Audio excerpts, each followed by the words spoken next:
Hello, everyone. We're now testing our microphones just to make sure that everything's fine. So we're gonna start soon, and hope you're all excited. Please let us know in the chat if everything is fine, and welcome, of course. Hello, and please let us know on the chat anything right, and then we can get started very soon. I'm very excited. See you guys there.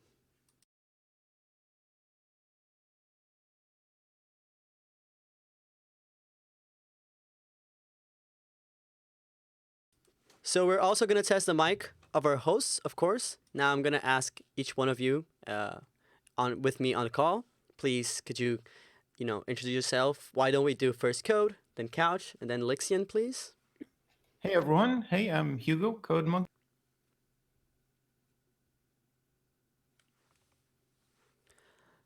Couch. Hello everyone, I'm Jombar and testing the mic. Nice Is test. it good? Yes. What about you, Lixian? Hello, I'm Alexian.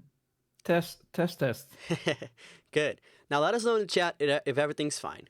We'll be back really soon after your feedback.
Hello, everyone. Hi, everybody. Welcome to Hey. your first game jam. Today, why don't you tell us a little bit, Elena, what we're doing today? Yes, hi, everyone. Well, first of all, I'm Elena from Unity, and this is your host, Andre. Andre, yes. Guys, let me know if you can see us okay, just in case. Yes. All right, super. We're going to look at the stream feedback and look at the chat comments. Just want to make sure that we're both in the shot. Yeah, we're both Okay, in the shot. Super. All right. Okay, so far We can see in the chat. Hi, people. People Hi, from everybody. Ecuador. Okay, let's Awesome. get started. All right, Awesome, so yeah. guys, welcome to tonight's stream. It's Sunday night and the weather is right. My name is Exactly. Elena. I'm from Unity and I'm here with my colleague Andre, Yes. also from Unity. And today we are doing, as you can see by the title of the stream, we're hosting your first game jam. Yes. But really it's second, but we won't tell anybody. So today we're looking at the FPS template, actually. And guys, this stream is meant for absolute beginners. So if you are an absolute beginner, you are in the right place. This is the right place. Ask us questions, follow along. And speaking of following along, guys, if you haven't already seen, there is a great how to prepare section in the description of this live stream. Our team has done a great job outlining everything, letting you know how to get started. And by now, you should actually already have the FPS microgame template. But if you don't worry. Still have time. Just get into the how to get started, how to prepare section in the description of this live stream, and you can just follow along. Okay. We're And also recording the video, right? yes, of course. If Yeah. you're not here, for some reason you can't see it at all, or Yep. you didn't get it. You will also record this video so you can watch it later. But of Exactly. course, one of the cool things about this stream is that we're being also we also have great creators hosting this, and I Yes. want to introduce them to you. And I'm super excited to have them in the stream, talking a little bit more about this whole micro game. And of course, these are great creators. So I'm gonna introduce first Hugo from Code Monkey. Why don't you talk a little bit about, just say your hello and what do you do, please? Oh, hey everyone. Hey, I'm Hugo. I hope my mic is working fine right now. Is it? For me, it's perfect. Let us know, chat. All right, great. So, my name is Hugo, and I run the Code Monkey YouTube channel where I make Unity tutorials of all sorts of topics, ranging from beginner to more advanced stuff. So, I've covered things like simple character movement, as well as more complex things like. Oh, Hey, did yeah. you? Did Your that? the last little thing got cut up. Could you just repeat the last part? Sure. Yeah, I've covered things like simple character movement, as well as more complex stuff like path. Super. Thank you, Hugo. Yeah. Okay. Cool. And we also have CouchFerret. Why don't you also introduce yourself? Super excited to have you here. Thanks for having me. So, hello everyone. I'm Zsombor, and I'm the guy behind the YouTube channel called CouchFerret Makes Games. And I upload videos about the game I'm developing in Unity, and I show all the steps along the way. It's like a series of game dev tutorials where I explain a lot of theories that you will need to make games. That's awesome. Cool. Thank you. Thank you guys for being here. But we also have Lixian TV. Why don't you, also do a little bit of an introduction, please? Hi, my name is Lixian from Lixian TV. I do mostly animations and talk about video games, but recently I've been doing also game development and fusing my animations with game dev stuff. That's awesome. Well, that's super great to have you guys. I feel like surrounded by experience, which is going to make this much easier, not only for me, but also for you guys that are watching there at home and trying to use Unity. The one cool thing about this micro game is that one of the important parts about using Unity is to getting familiar with the engine. Sometimes it could look a little bit scary, but hopefully this micro game has a walkthrough system that's going to make you feel more comfortable with the engine in general. So I'm super excited to see you guys building your own stuff. And so in this stream, what we're going to do is going to modify a first-person shooter, which is at the last live stream, that was a game genre that That's was right. so requested. But we're going to modify it, and by the end of this jam, we're going to have a personalized game, and you can also have your own personalized game. So think about 10 friends that you want to share your game when you finish, because it's going to be super easy. We're going to talk a little bit more about it later, but you're going to have a link and you can send it to whoever you want to play your own little first person shooter, right? Exactly. Exactly. Cool. So why don't we get started? And so so first of all, of course, this is the screen you're going to see on, if you followed all the instructions we had on the how to prepare section. This is what you're going to see, the Unity screen with this little interactive tutorial on the right side, which is a great thing because we can always, if you ever feel lost, you could just pop this back open and see all these little parts. Andre, speaking of great things, though, we do also want to tell all of our viewers, which, by the way, guys, we are absolutely incredibly so happy to see over 1,000 people with us right now live. And speaking of great things, we actually have some amazing prizes today, right? Oh, yeah. So during our previous Your First Game Jam live stream, we gave away 3 gift cards to Unity Gear Store. Today, we actually have 6. And they're $75, guys. We'll be picking a winner. We're going to be looking at Twitter. You can be using hashtag #YourFirstGameJam. And of course, don't forget to tag Unity on whatever social media platform you're using. Hashtag #YourFirstGameJam. And don't forget to tag Unity. So we'll be picking 6 winners all throughout the stream. We all will pick one. And then we also have members of our team that are actually behind the scenes today but are helping us make this happen. They'll also pick one. So if you're getting picked and we're found on Twitter, just look out for a DM from us after the end of the stream, and you'll find a $75 gift card, well, a code to one, so you can go ahead and get all geared up and be all on brand with the Unity guys. So but the other thing, too, that we want to talk about is, obviously, as you said, Andre, we have all these amazing content creators with us. We have Lixie, and we have Code Monkey, and we have CouchFerret, and they are such pros, guys. We also have Psycho Sim, that's, offline or online, but not in front of it, not in front of the camera, but he's also watching.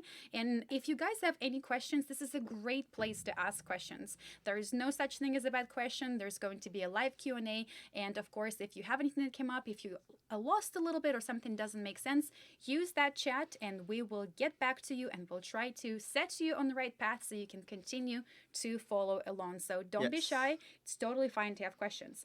And of course, stay with us throughout the live stream. Hopefully by the end of it, like Andre said, you'll have your own super cool FPS. You can share it with your friends. And speaking of that, we'll have more to share with you because there's even more exciting stuff coming up towards the end. So you're going to have to Alright. stick around with us for a little bit, though, but Yes. there is even more cool stuff going Please on. do. Please Yeah, do. Yeah, let's do for it. sure. Let's do it. Anyways, why don't we take a look about what is this project all about? What is the microgame FPS? So why don't you just play it?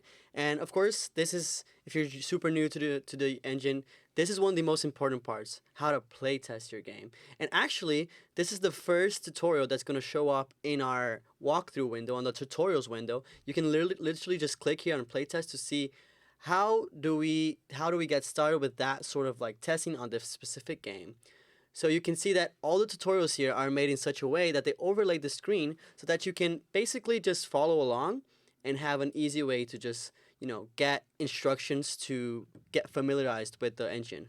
So he's just telling me to play the game, and this is exciting, of course, because we're going to see what is this microgame all about. So as you can see here, this is our microgame FPS, and I can hear some really cool atmospheric wind sounds. And you have an enemy robot here. It's gonna shoot him for a bit. Oh, there you go. He dropped some health for me. And as you can see, it has all the controls you expect from an FPS, but it's also made in such a way that you can customize it, which is also great. And we have a little boss here. I don't know if I don't really know that you can call that little. it's not super little, but I wonder if I could do it. Let's just go for it. Okay. We have to wait until the weapon charge. Like the weapon has this really cool charger as well. It also has some particle effects. Why just we don't go ahead and just stop with this, please? Oh, there you go. I completed all my objectives. So, anyways, guys, Congratulations. this is. Congratulations. Thank you. I feel rewarded. I mean, it's too easy now. Maybe we can make it harder. And anyways, guys, so as I was saying, the walkthrough, the tutorial window shows you all the steps that you can need to follow. So if you ever feel stuck in the play mode, it says here, oh, by the way, if you just want to exit, you just need to press the play button again, and you'll be off to it. And of course, this is the initial tutorial, so it's gonna go on all of the steps on how to get familiarized. We can close this now because we want to focus on the stream and what our hosts are going to decide whether or not we're modifying. But if you ever want to, let's say, close this and you ever want to bring this up again, you go here up top and go into tools and go, tutorials, and then go to show tutorials. And that window is going to pop up back again. So if you ever feel lost, if you ever want to see any of the steps that Unity has prepared, you'll be right at home, right? So anyways, I'm just going to close this right now, make my screen a little bit bigger so we have more view. And why don't we get started with one of the modifications, right? Yeah, no. You were talking about being at home. So, and we all have our own visions, right? So why don't we get started? I actually have seen the video that Hugo had posted on his channel where he really, really decked out this template. So I feel like Hugo can do some really cool stuff tricking out this level. And yeah, he'd be a great teacher for you. Yes, please, Hugo. Tell us how we can expand on this. All right, so let's try out first modifying our level. So add some more.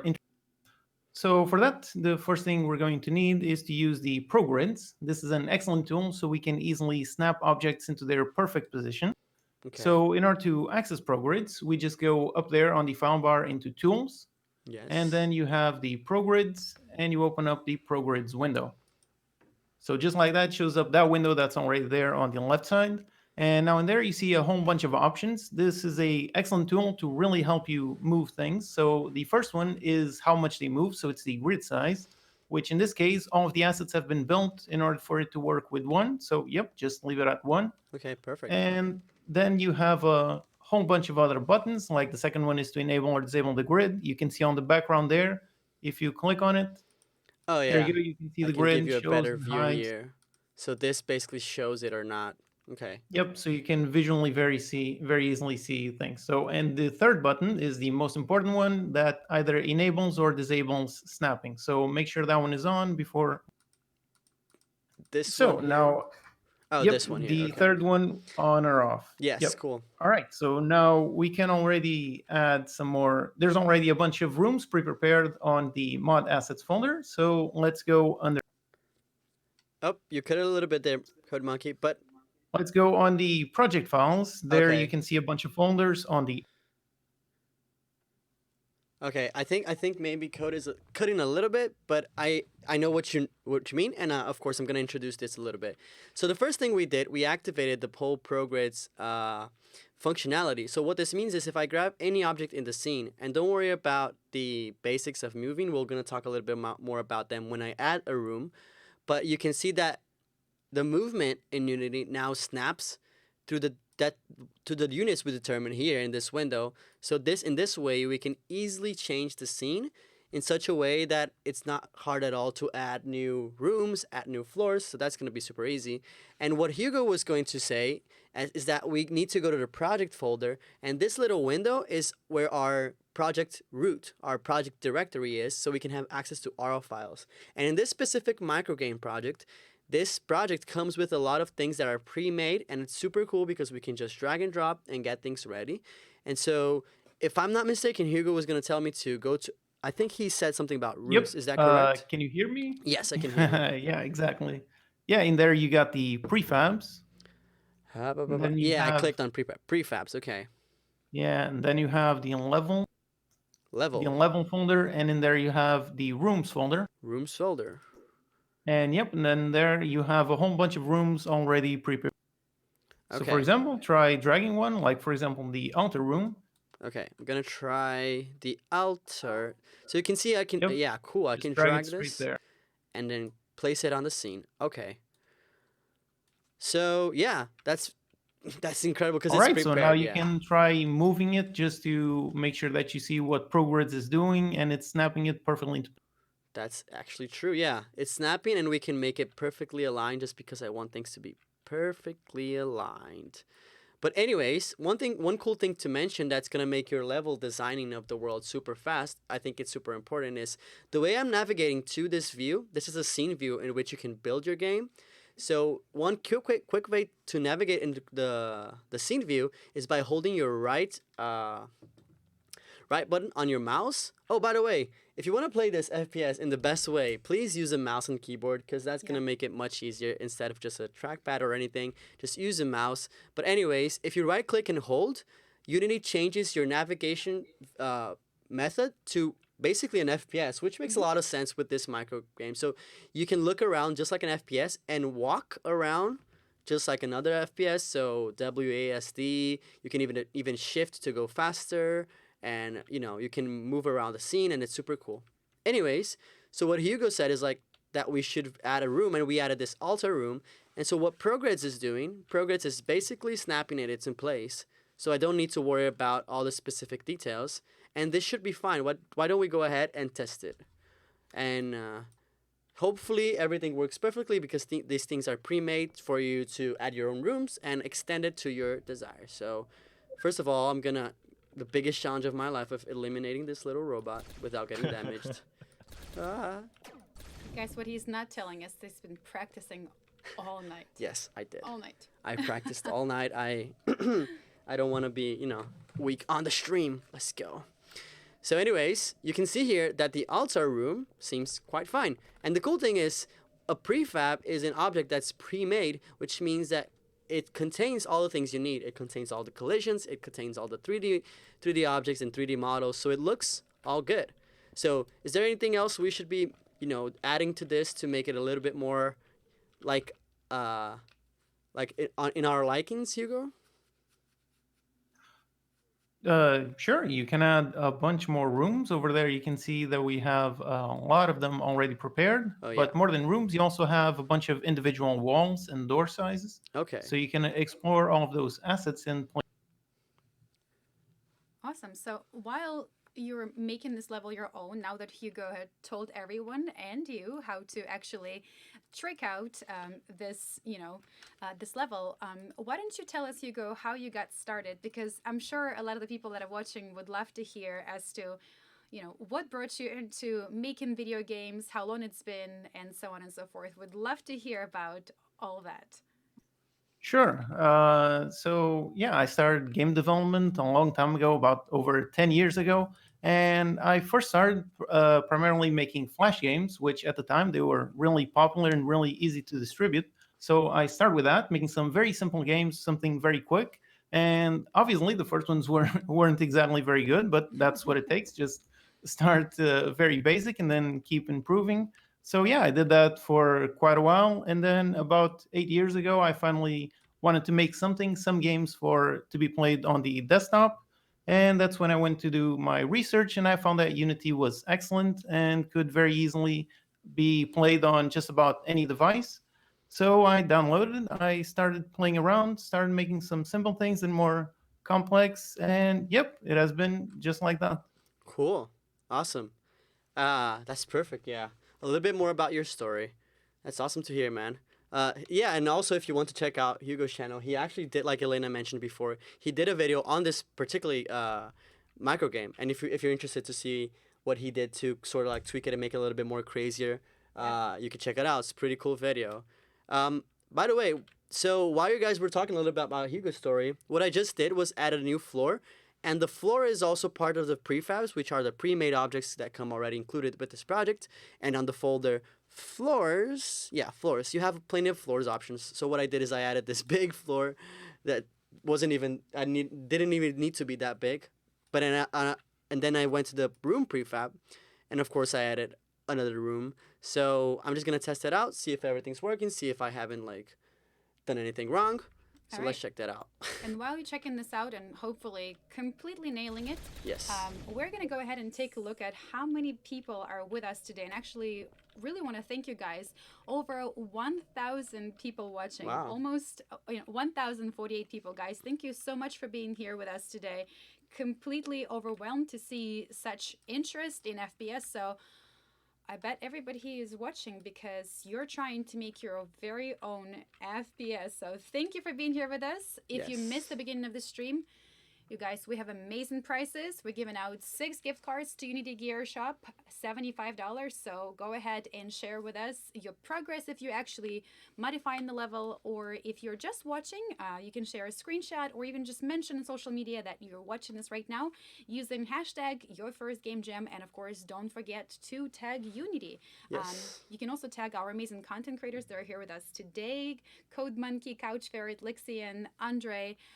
We will be checking social media well after this live stream is over. So yeah, thank you guys so much for being here with us today, and we'll also have a Q&A, and like I said, the prizes are going to be given out about every 30 minutes. We'll all pick one, and then the team that's supporting live stream will also pick some winners. So thank you guys so awesome. much. Yeah, I see here in the chat that this is good because I wanted to talk a little bit about this.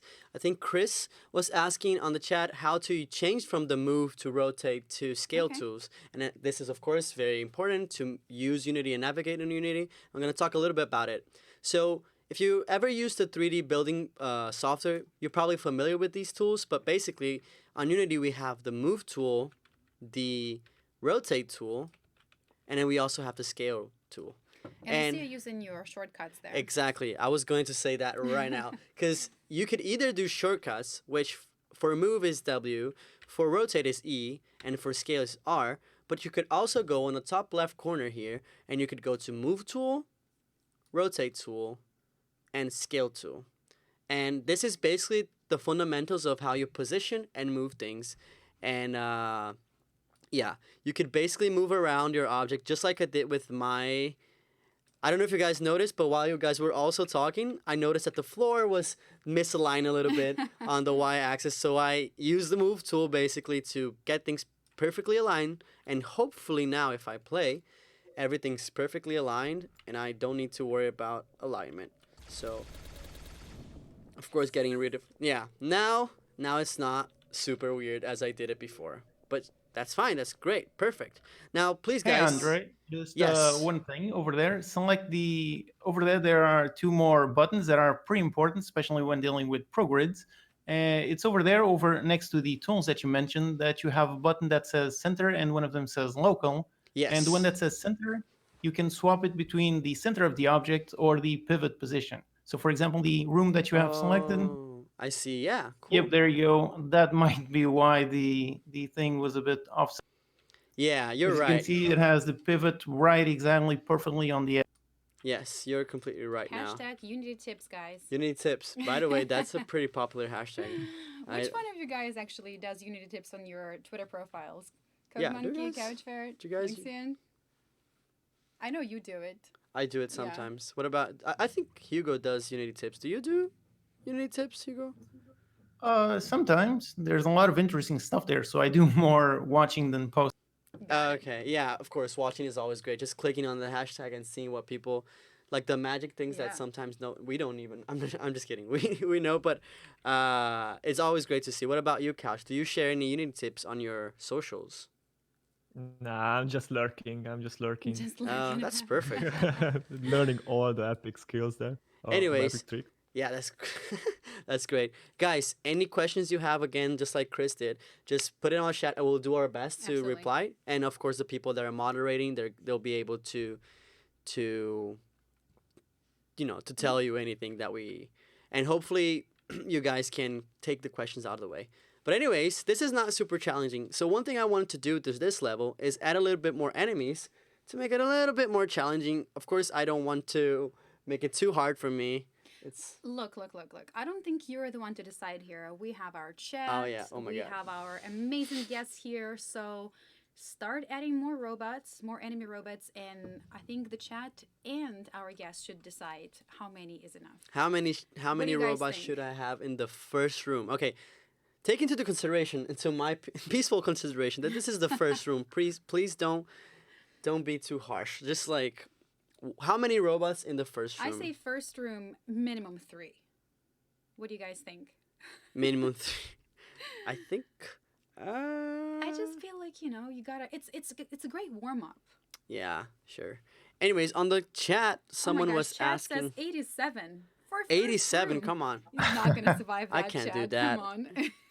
But Nexian is asking, how do I access ProGrid? It's one of the steps that Hugo mentioned. But anyways, just quick advice on tools here on the top tools here. You could go to tools, ProGrids, and ProGrids window. If I close it here, just to make it, of course, more sensical that I can actually show you. Oh, and sometimes it goes to this hide mode. If you just click on grids, it's supposed to show. So that should be fine. Anyways, I'm going to add my robots, which I'm not going to do. Okay, here, now we have a lot more. We have 2 a is enough. lot. 3, 4, spice it up. 71. Oh my God, guys, come Okay, on. Lixian, CouchFerret, Code Monkey. There is a lot going on there. I'm sure 71 is a little too many, but how many do you guys want him to put up? Well, depends how good you are. I'm not sure you can Oh. handle 5. Yeah. So maybe 4. 4 think seems 3. okay. 3? Oh, I like it. Three, I like. I would You guys, say he just like 3. turned and looked at me a little bit because I'm a little bit behind him, and he like had sadness in his eyes. He's like 4. Yes, 4. Please don't do that. I think 4 is fine. Okay. We'll allow Well, it. you can also make an easy room and a hard room. So put just 3 on that one, and on the room on the side, you can put a bunch. I You're like it. correct. Yeah, you're right. Anyways, to everyone watching, in this project, the easiest way to add enemies, and again, this is using our prefab system, which is super easy. It's pre-made stuff, and it's just drag and drop. So on the prefabs folder, on your project window here, that shows all of the assets in your project, we had the enemies folder on the prefabs, and then in this folder, we have all the enemies ready with behaviors and everything, and all we need to do, just like the floors and just like the rooms, is just drag these enemies. So I'm gonna do the chat is on fire, just saying like 3, 1, 5. Let's do 4, because I feel a little bit like I can do it. I feel like it's a good start. And maybe like couch set, maybe one of those is in another room, so if he just like secretly starts shooting me from No, behind. I think Hugo said that you should have an easy room and a really hard room. Okay. Okay, so 3 on the The start. challenge. Oh my God. Okay, let's do this.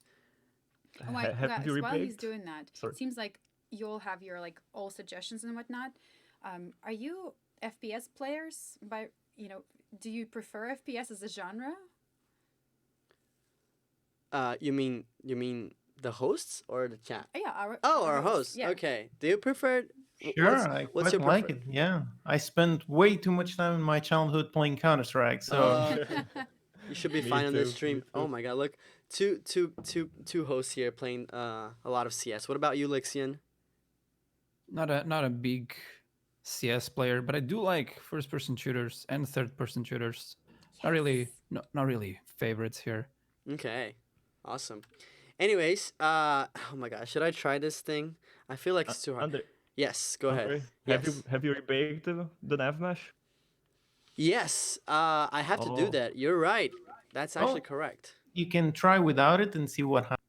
Yes, let's talk a little bit about that when we try it, of Sounds course. good. Guys, this Um, is why we have you. 'Cause thank you're you, teaching hosts. all that. Yeah. By the way, no problem. okay, let's try this. I feel like we should just pay attention to me being super scared. Let's go. Memes incoming. You got this. You got this. Oh my god, gun recharge. Look at Okay. me. Okay. Look at me. Let's go. Not even Way one too health. easy. We have 4 in the next one, so let's go. Get out of here. All right. Ooh, look at this. All right. Ah. Okay, okay. Get out Uh oh. of There we go. Clap, clap, clap. Easy. Good job. Amazing. Easy. here. We're good. We're awesome. Anyways, I want to hear more a little bit about your story, Couch. Because we've heard, of course, Code Monkey's start on YouTube and how he started. I want to hear a little bit more how you started, Couch, because I'm sure people out there just want to hear a little bit more about you and what you're doing and how you got started. Oh, okay. So it's pretty similar to Hugo's because I also started with Flash games, and I think I was like 10 or so, but it was pretty fascinating as a child to make games. And yeah, after a while, Flash was kind of limiting because it didn't have really good 3D aspect of it, and that's why I moved to Unity. And since then, I'm just focusing on game dev and Unity, and it's kind of like a passion or a huge part of my life. Mm, that's so cool. It's so Super cool that people are sharing the story, and it all started with Flash, and now we're all in this all-powerful engine that we can do so much crazy stuff. As you can see here, I'm just like adding so much robots. Hey, But Andre, you want to put an enemy right on top of the altar? oh, Oh. that sounds like a good idea. Why not? Let's do that. Let's just remove this one I added here and make it on the altar. Because, of course, let's use the things we've built. And you mentioned something about the nav mesh, right, Hugo? So is there something I need to fix in order for this robot to properly follow me and stuff? Sure. You have first of all, you can try out the level to see what happens to that one on the left, which is supposed to be on top of the altar. So just try playing and looking at. Yeah, let's play to see how this little robot behaves, for sure. And Andre, while you're playing, can you explain to our beginners what is NavMesh? Yeah, sure. So NavMesh is the system that you use in Unity to make your enemies or any NPC at all to find their path towards the position you want. Okay. And this game was built in such a way that the robots wants to find a way to you because, of course, if they have a wall in front of them, they don't want to get stumped by the wall. So what this means is that, just like we were talking about, this little robot did not know his path, and he probably just got lost. So if I pause the game, which is, by the way, you can press on the pause icon on top, or you could do Ctrl-Shift-P, and you can see that the enemy basically went to the ground below the altar because he doesn't know what to do. Yeah. What was that? That was just my Oh, like- for going below the altar. Nice. And you guys, you will hear me asking these questions a lot because all of these guys that are here with us today, our co-hosts and our host, they're all pros, right? So we are going to try to challenge them to put their beginner hats on so that if anything sounds too complicated, if Yes, you're hearing them use absolutely. terms or, kind of shortcuts that you're like, whoa, what the heck happened there? Please let us know, and I'll continue to sort of slow roll them so they, put their beginner hats on. Yeah. Anyways, Hugo. So why did this happen? Like, why this robot just went down, as Elena said, right down the altar? Yeah. Gross. Well, that's because you didn't bake the nav mesh. So the current nav mesh currently only recognizes the bottom floor, so it does not recognize all of those steps that we added in that new room. Oh, I see. Okay. So for that, you can go into up top onto the window, Yes. Window. then into AI, and then you have the navigation, AI and navigation. Yep. And just like that, you can now already visually see the nav mesh. So you can see that on the right side doesn't have anything, and on the left side doesn't have anything on the steps. I see. Like So this that's why little that one blue. fell down straight Yeah. into the nav. I see. All right. So this is the little blue thing that's indicating what are the walkable paths that our robots can have. All right. So how do I Yep. rebake those paths? Okay, so over there you can see the new navigation window that popped up on the right. Yes. And in there you have a bunch of buttons. So click on the bake button. That's how we bake the nav mesh. Yes. And just by clicking on bake on the button itself right now, you can see that it will update. Yep, there you go. You can see it already updated to show everything. So now the new map, yep, there you go. All the steps now have the navigation mesh on top of them. Yeah. Okay. So I remember when doing this one time is that it's going to bake basically the nav mesh separately for each stair.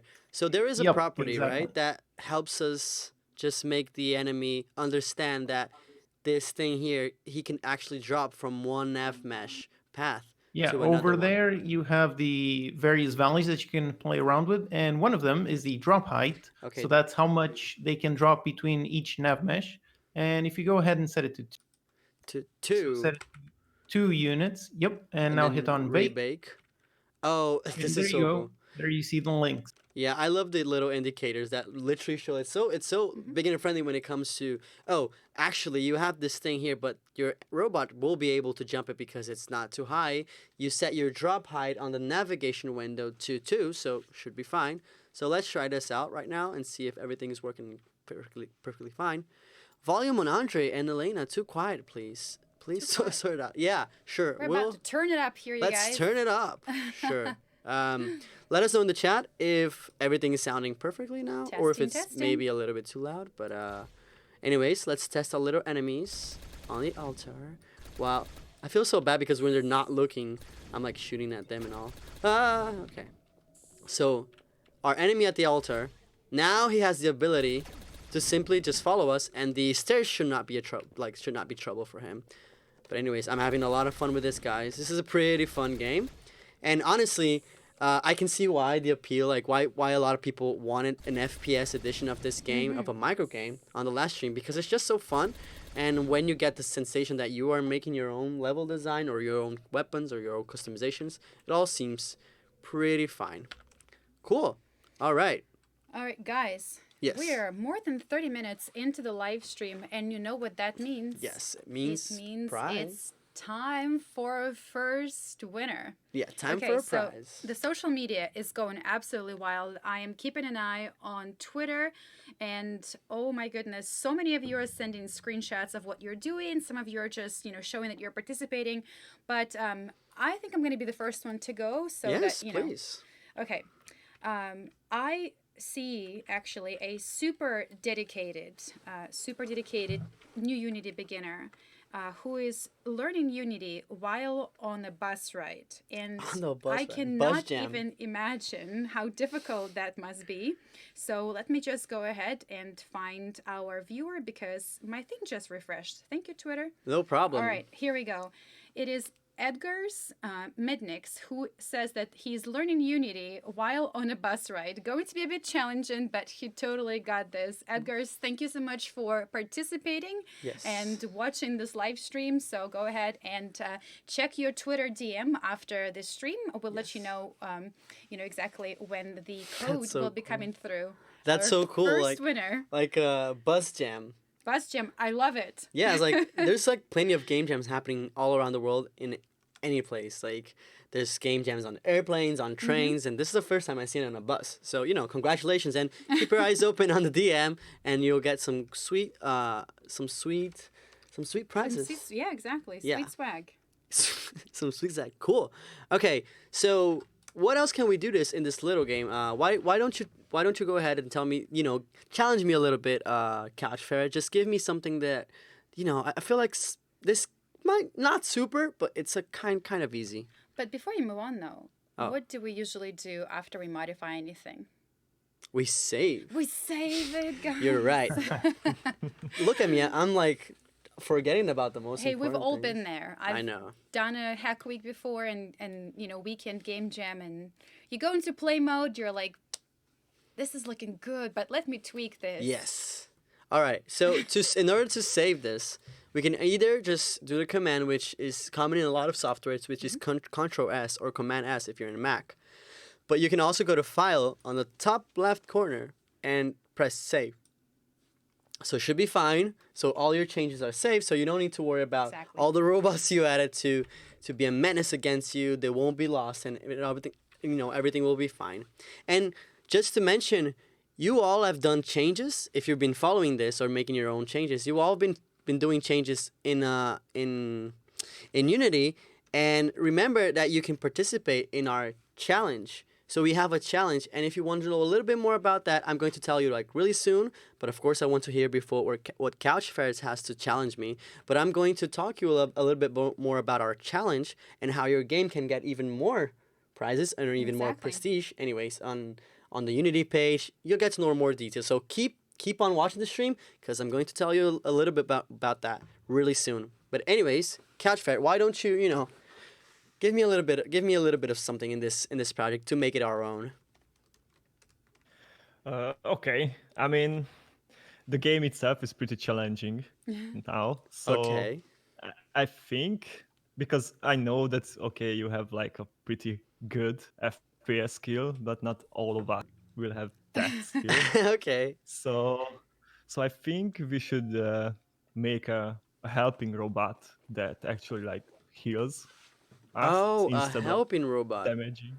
Yeah, instead of damaging us. Oh, that's so cool! Like a companion, something that can help you out in this adventure. Jean-Bar, you said we're gonna make it hard for him. Not I love giving it. him Thank you so much. power-ups. Thanks for making my life easier. No, Now you really know who is your real friend. Yes. Yeah. Thank you. yeah. Thank you so much. Anyways, go ahead. Tell us how we could do that. How we could do a companion robot. So actually, it's pretty simple Okay. because we'll just create a new projectile that will cause us negative damage.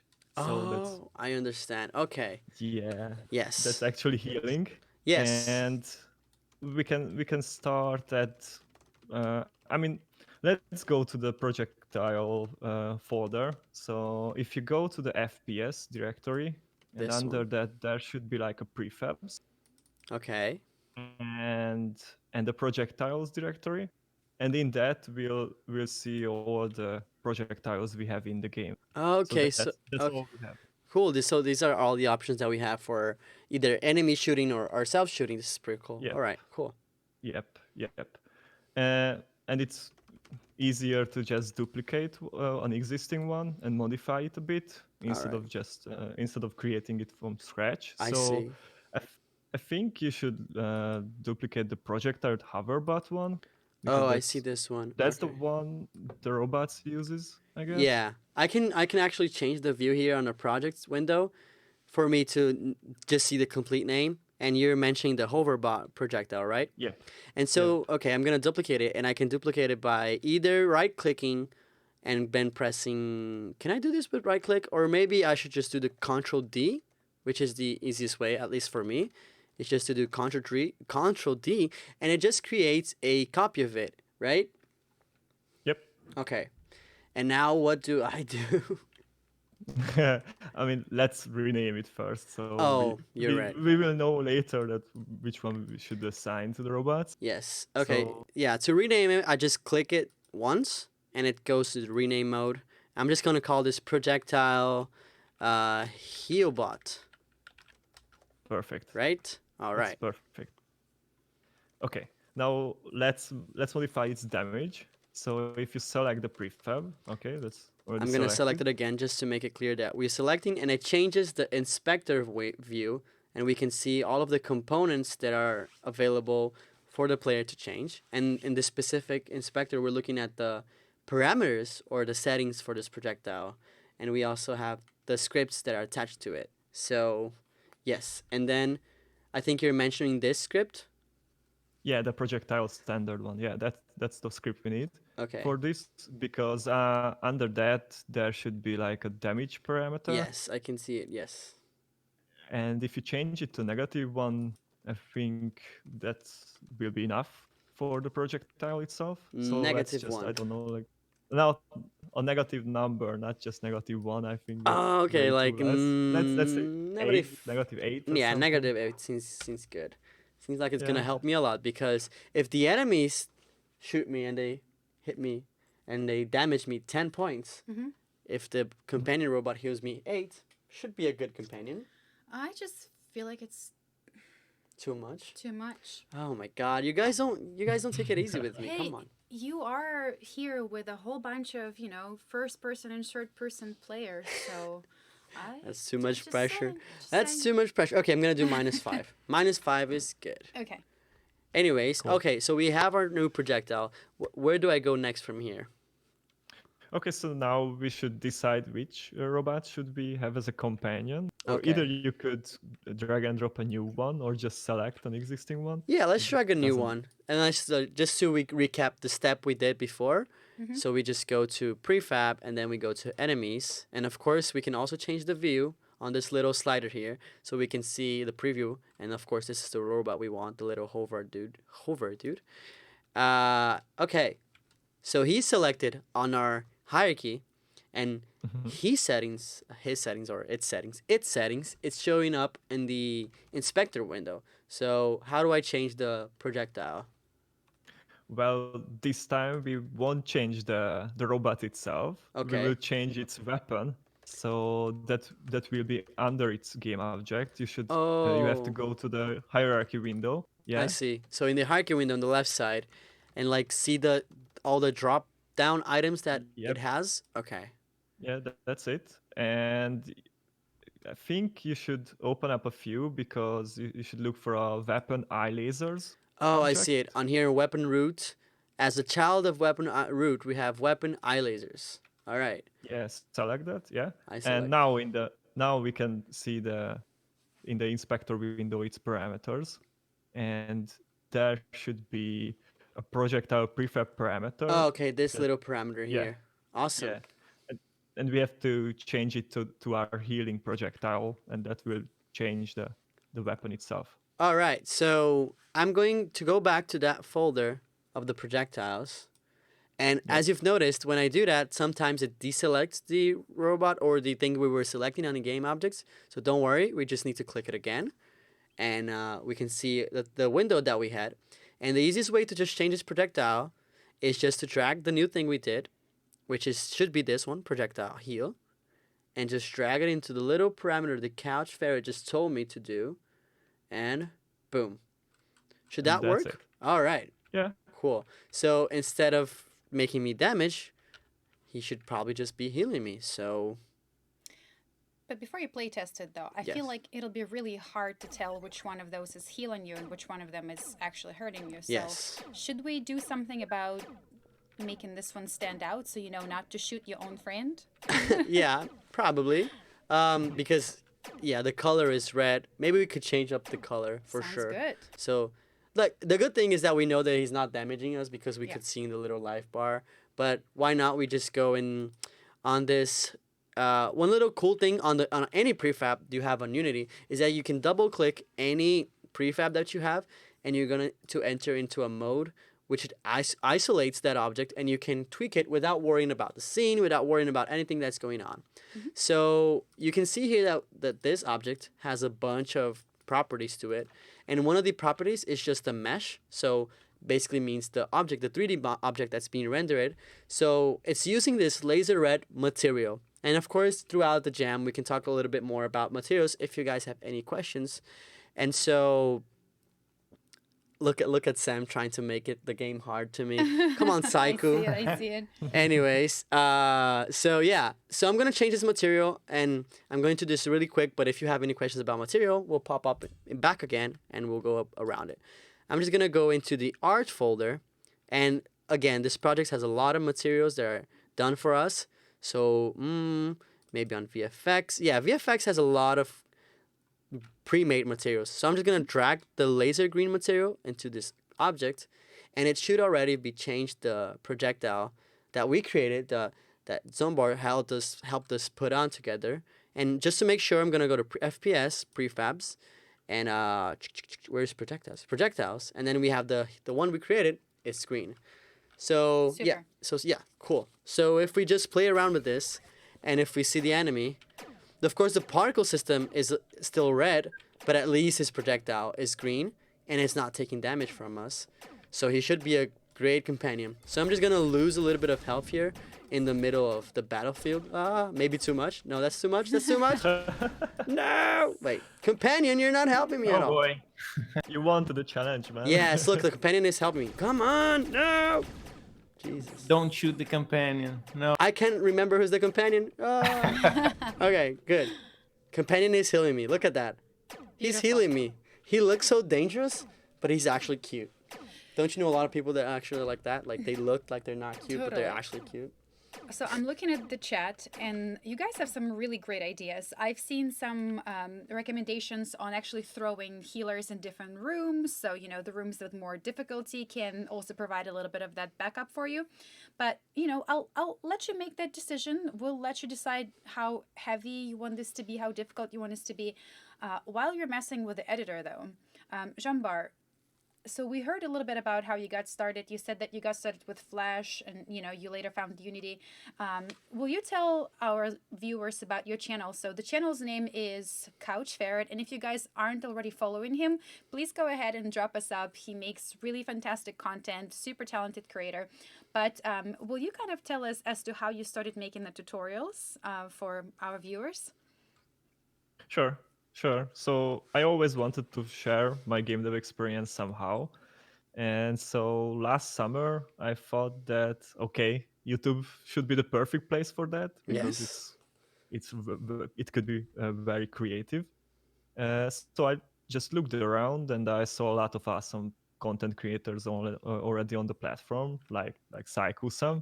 Look at Psycho. Yeah. Yes.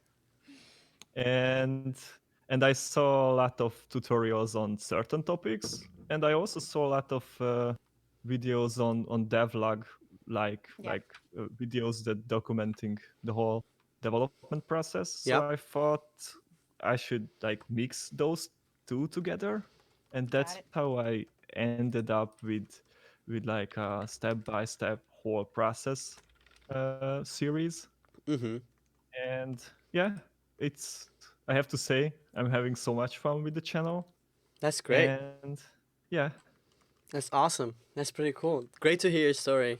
I really appreciate when we share our little bit of story so that people that are watching us can get a little bit more about what we're saying. But anyways, the thing that I was speaking about the challenge is that we are choosing the best entries for this jam, and afterwards you can just see more details on the YouTube description, is the FPS Beginners Mod Challenge. And so what is this? We basically select some of the games that were submitted and make sure to participate in the challenge because you have another chance to get more beautiful swag, Unity swag, and you'll also have a chance to be featured. So, you know, if you ever feel like it would be cool to have your game featured and talk a little bit more about the other creators, make sure to participate in the challenge. And of course, more details for that is on the description, right on this event, and of course on the Learn page at Unity. So yeah, do you want to say something? Definitely. While you're sort of doing a little bit of reminders and whatnot, I just wanted to remind, or rather share with anyone who just joined us, guys, if you're just coming in into the live stream and you're wondering what is happening, you know, we've been at it for almost an hour. This is our live stream with Andre from Mix and Jam. We have Code Monkey, CouchFerret, and Lixian from Lixian TV, and today we're checking out an awesome FPS microgame template, guys. So during the live stream, we're actually picking 6 winners, really 5 because we already picked one. Yes. We're giving away $75 gift card to a Unity Gear shop, and we're really hoping that you will follow along with us. If you are trying to follow along, don't forget to check out how to prepare section. We've actually made some changes there. We heard you guys say that the link was not working, so that's all fixed. Thank you guys so much for being so vigilant and helping us make this stream better. Thank you guys. Thank you. But again, if you're trying to follow along, go ahead and check out how to prepare section. It'll let you know exactly how to get started, and you can follow us live from where we are now and back, or you can start from the beginning. And this also is going to be captured as a video, so after we're done streaming, it'll take YouTube just a minute to process this live stream, and it'll be posted as a video on YouTube. But right now we have over 900 dedicated viewers, actually 870 viewers watching, guys. Nice. Thank you so much for Thank your you. time. And of course, thank you to all of our co-hosts for being here with us today. So I'm going to step away because I think Hugo and you are going to get into the next modification and, get your hands dirty. Yes, please. Sure. Well, I think you did something nice by changing the color of the projectile, but it would be better if we could make it even more visually different. So, like, Use a what? Sorry, I couldn't hear you there. use a different mesh instead of just changing the color. Okay, so use a different 3D object. Sure. So we go back to isolation mode just so we can focus on this one. And yeah, what should I do now? Well, and there you can see on the hierarchy inside the prefab that it has the mesh object right there. So we're going to replace that with something else. So on the project files, there's already a whole bunch of meshes. Okay. So over there you can select one, but for example, try going into assets and then going to mod assets. And then you have a models folder. And then inside we have a whole bunch of different ones. Yes. For example, let's pick out the nature props. All right. And now in there we have some nice trees, so they work great as a projectile. So yep, how about you take that fir tree and just drag it straight onto the prefab. Yep, just. All right. Just dragged it. And now obviously on the transform, you can look that it's and position it correctly. So Yeah, position it on 0, 0, 0. Yes. And also pay attention to the rotation. So I'm gonna rotate it 0, 0, 0 by changing here on the inspector, of course, the settings for all the positions. And it's super easy to just set us all to 0 by pressing tab after I'm done. So 0, tab 0, tab 0. And we also want to rotate it just like the mesh, right? So what's the Sure. axis? I think it's X. Yes, it's X. Well, you can do it in there, or you can also use the rotate tool. Yes. So yeah, exactly. You can modify also it, use the just rotate put it at tool. 90 degrees. Yep, exactly. For And more now you can see precision, that you I'm can- just gonna do this 90. Sure. Yep, just 90 to be perfect. And yep, you can see that it's scaled up. So over there on the scale, you can already see that it's not 0. It should be all at 111 in order to be the normal value. Oh, I see. So yep. But you can see that it's still very stretched, and that's because if we check the parent, so over there on the hierarchy, yep, you can see that the Oh. parent has something on the Z. So it should change this back to 1. All right. Yep. So when you modify the scale of the parent, it also modifies the scale of all the child. Okay. So now you can just make the tip a child of the new mesh. This little game object. It's just Yep, just an empty exactly. game object. It's probably Yep, that's used for just the reference. one that it's used for the collisions. So Yes. yeah, just put it in there. So you can disable snaps. Yeah, Disable right. the progrids to stop Exactly. snapping to place it right. Just stop here and then maybe put it here. Just to make it clear again for everyone watching, the progress tools is the tool that helps us snaps into grid. So I just turn it off so we could really position it on the place we want. But of course, let's turn that back on. Is that ready? Should we try this out? Yep, or- pretty much like that it should be. You can remove the other mesh. So the Oh, previous okay. one. And then just delete it. Yep, you can just delete that one. Okay. And yeah, now you can try it out. Everything else is already set up. We already set this projectile to work with that particular enemy. So if you try it out, everything should be. Okay. And by the way, I removed it by pressing delete. Of course, I get so used to it. So it's very good to, be with everyone watching that I remember that I have to go step by step, of course. And I just want to make this tree a little bit smaller, maybe by half. So half on all the axes. So axis? What's the plural of axis? XI? Yeah. XC? X. It's like cactus, cacti. I don't know, It's guys. X. It's funny because all of us are here non-native speakers of English. So. Yes. Sorry. No, I should. We all have the It's ESL good. card. Yeah. Okay. So the tip should be here, and what I was gonna say. Yeah, I was gonna ask the chat. What do you think is the plural of axis? No Googling. No Googling. Yeah, no Googling. Just do it right now. We want to see the replies. But anyways, we should go back on this little icon that we have here on the projectile hierarchy, and it should go back to our scene. So we added that to the heal projectile, so it should only change the projectile from our companion robot, right? Yep. Yeah, he's shooting trees. Yep. It's so fast, but he's shooting trees. He is environmental friendly. Look at him. Doom. All right. Okay. So, do we want to make that a little bit slower? Sure, you can try. Yeah. Okay.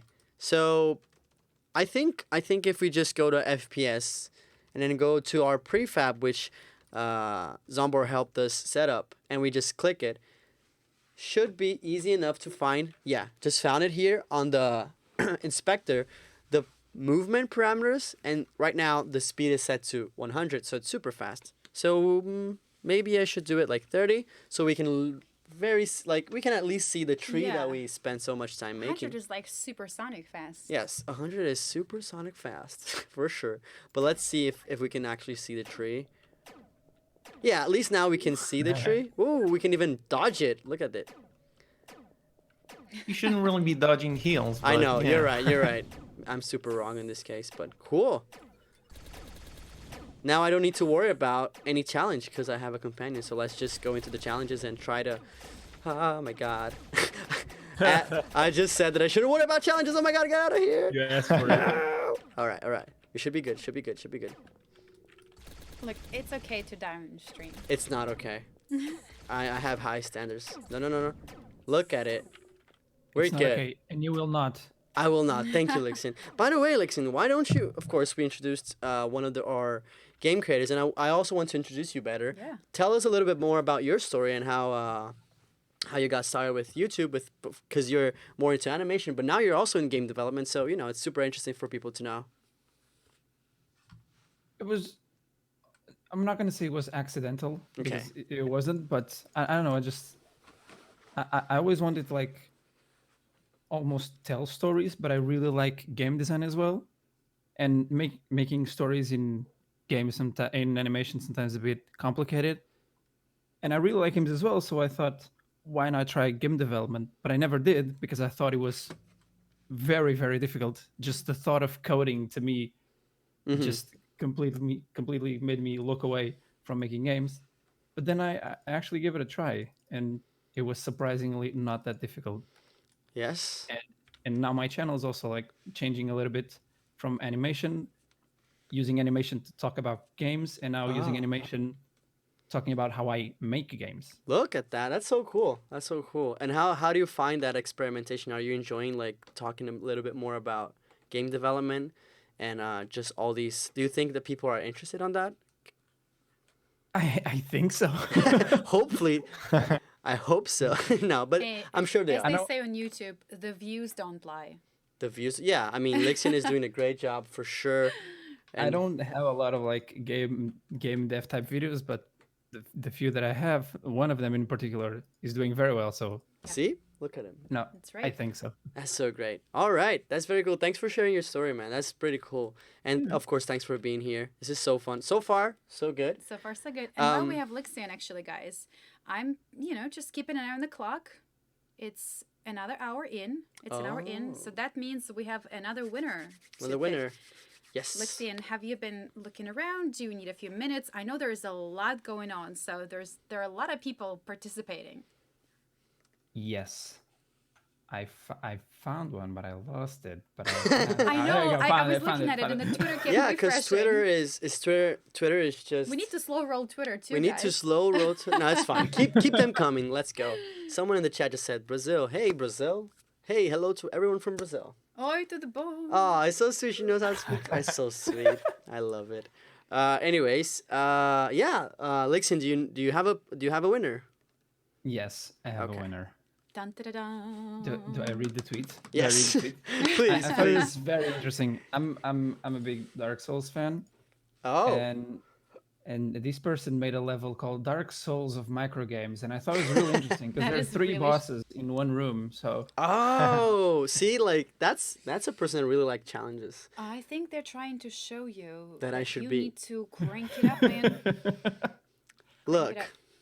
beginner friendly. Okay, I see Beginner what's happening. friendly. You're Oh, the beginner-friendly FPS player yes. doing a beginner-friendly Unity stream. Yes. All makes sense now. Okay. Perfect. Lixian, what's the name of the winner? Yeah. What's the name of the winner? at RXC _ I make games. Cool. All right. So, to that user, just pay attention. Keep an eye. Keep an eye. Keep an eye. Keep an eye on your inbox. Keep an eye on your inbox. I can't speak today, guys. I'm so sorry. But anyways, yeah, just make sure you check out your DM because that's where we'll send. We'll enter. We will contact you, and you'll be able to get some Unity swag. Yeah. You can rock up anything, basically anything you want, like a cap or maybe a hoodie. Whatever. It's up to you. It's up to whatever- cool yeah, stuff. exactly. Well, thank you so much for picking our winner, Lixian. And I love it that you went with a theme that's close to your heart. Cool. Okay, so one thing I want to do, if anyone allows me to do a mod, if I could, I want to change this skybox because this is one of the things that really changes the environment of the game, and I think it would be really cool to change one of the skies. So, one of the skies, the only skybox. But it's pretty easy to create your own skybox. And one of the things we recommend, and you can see more details on our modification part on the Learn website that shows how to change skyboxes, to download new images that are panoramic images so you can use on your projects. And I can show you this website really quick.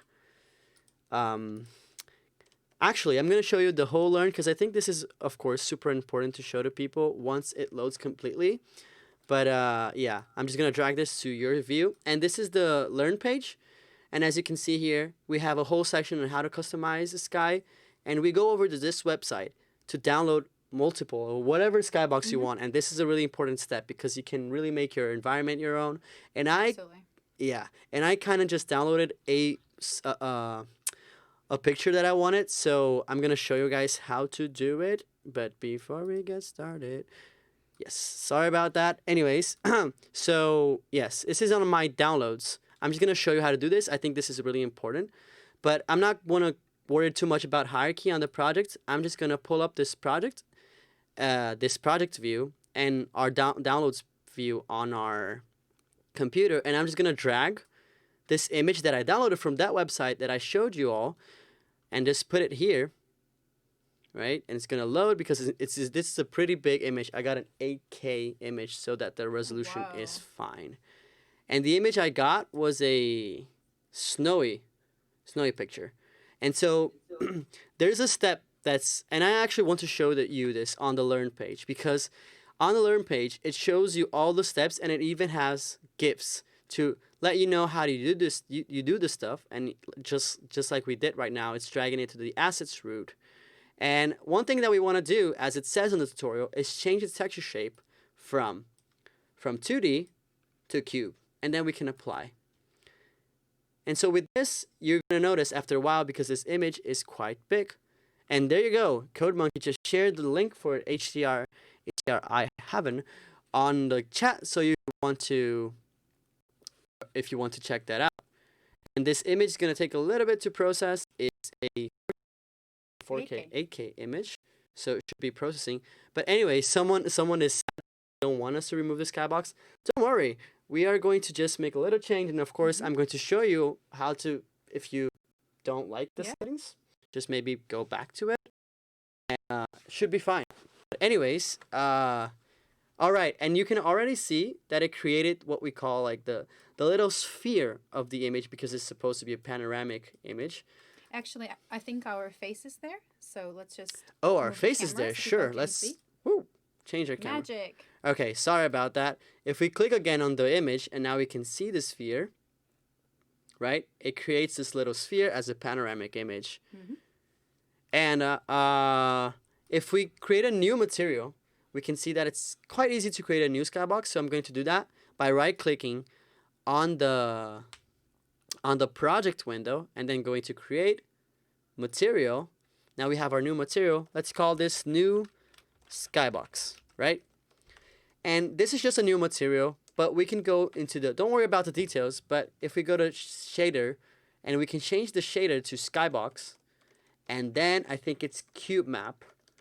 And then we need to set what's the file for the cube map. So it just says right here, HDR. And if we drag this snowy park into the cube map, should be working. And this is the little preview that we have. And the way to drag our new skybox and make it work is just by dragging into the scene and boom. I love it. So we go from volcano to snow. Exactly. Too extreme. All right. To make an extreme change. But anyways, if we want to set that back, of course, we can go to window and go to rendering, lightning settings. It's going to open up this little window. And the first parameter it has is what's the skybox that it's showing? Like what's the skybox that it's rendering? And of course it has the one that we did.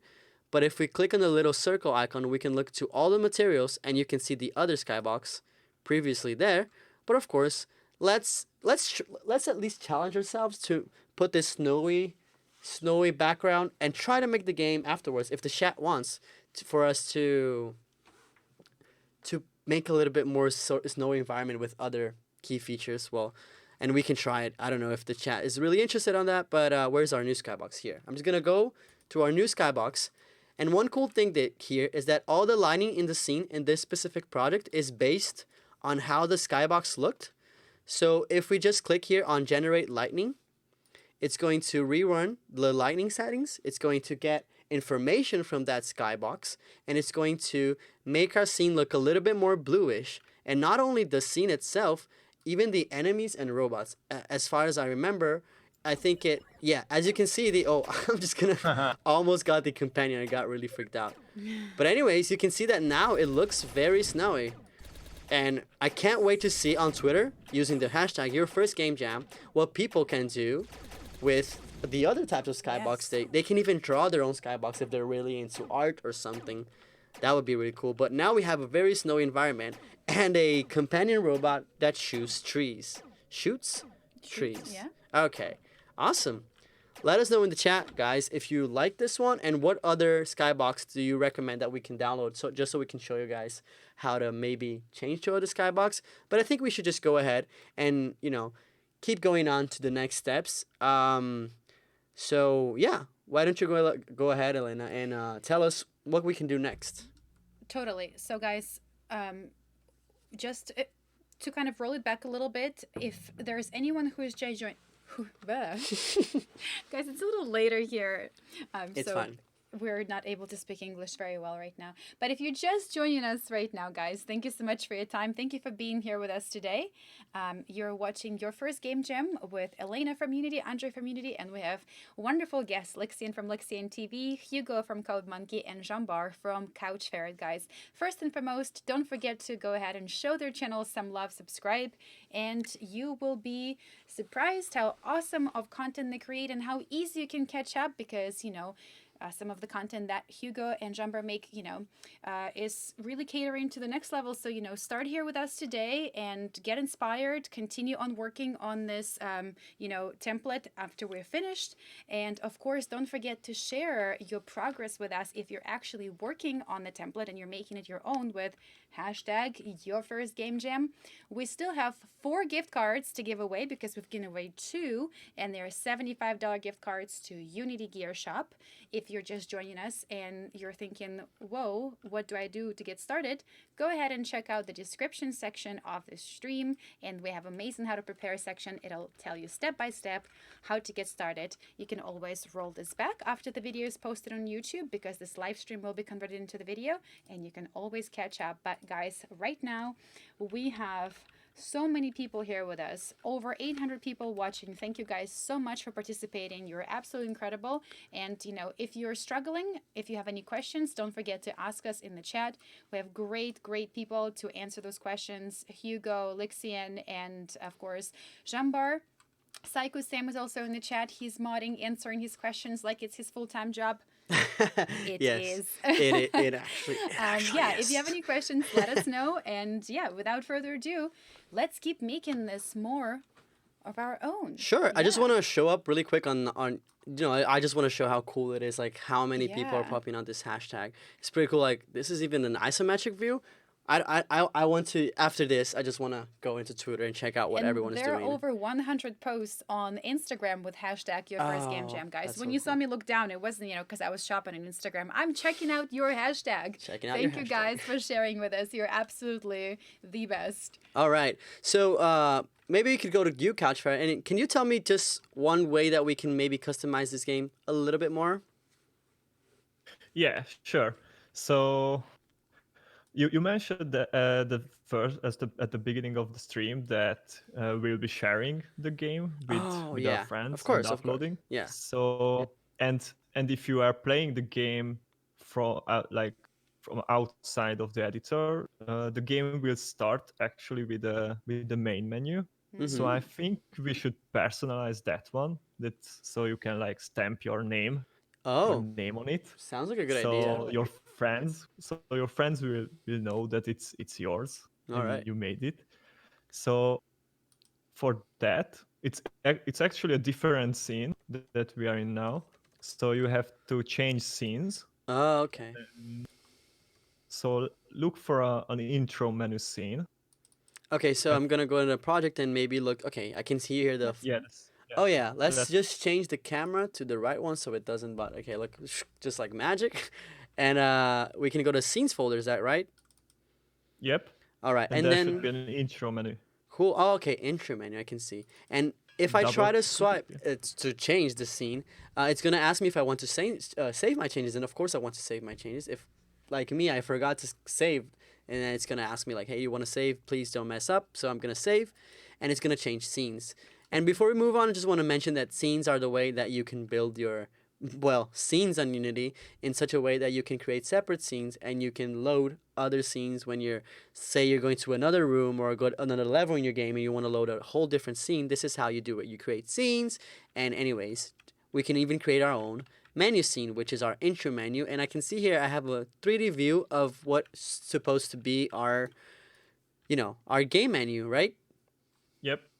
So let's just hit that 2D button because Hit it's that like 2D. a 2D scene.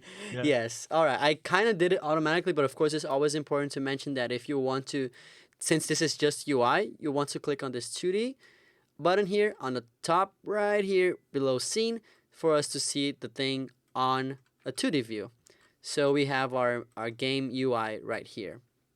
All right. And then how do we actually go ahead and, change this name your game part of the thing? So in the hierarchy window, you actually can see the parts of the UI, and under the canvas, Here. we'll see the title one. Oh, title I think text. it's called title text. Yeah, Yes. that's the game object that will be changing. So now after you selected it, you can see that in the inspector window, Oh, yeah. there's a text parameter, and you just have to type whatever you want, basically your game's Test. name. Oh, I see now. Okay, yeah. It's quite easy because it's all made. That's already centered, already aligned, and we can type anything we want. So, chat, please. What should our game be called? Keep in mind that it's snowy Snowy. and just snowy. Yeah. What should our name? I mean, of course, I want to ask for the host as well. What do you guys think? What this game should be called? I think I'm gonna Oh go God, for names Snow are PS. very difficult. You're gonna go I with mean, Snow PS. Hugo, you have like Snow eight PS games. is very good. Well, let's keep that as an idea. I want to hear from Lixian and CouchFerret as well. Like, Hey, Code Monkey And Code knows Monkey. exactly the struggle with picking a name. He's Oh, yeah. got 8 games. Yeah, picking a good name is extremely difficult. so So yeah. But we have you guys. We have faith in you. So 3, 2, 1, chat. help us out with Look, what we should name I this. can already see FPS. No. There's someone saying Snowbot? Andre's knowing paradise. Come on, there's too many people here for me to be. I mean, Yes, yeah, the Snow. harder the harder it gets, it's not my paradise anymore. So that's kind of hard. But Warrior, we have Snow. There's so many names. 2019. Snowflakes. 2. Snowflakes. Winter Warland. FPS Snow is showing a lot. I think Elena kind of like killed it. That was Snow Russian. I'm kind of impartial. Maybe slightly partial.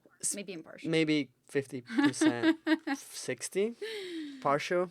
But yeah, Yeah. Frosty. Oh, Frosty is good. Like Frosty PS. Frosty. No, Frost person shooter. Frost person shooter. I love We have it. the Winter Monkey. I think that's a Code Monkey's fan there. Oh, look at that Winter Monkey. It almost sounds like a band from England. Anyways,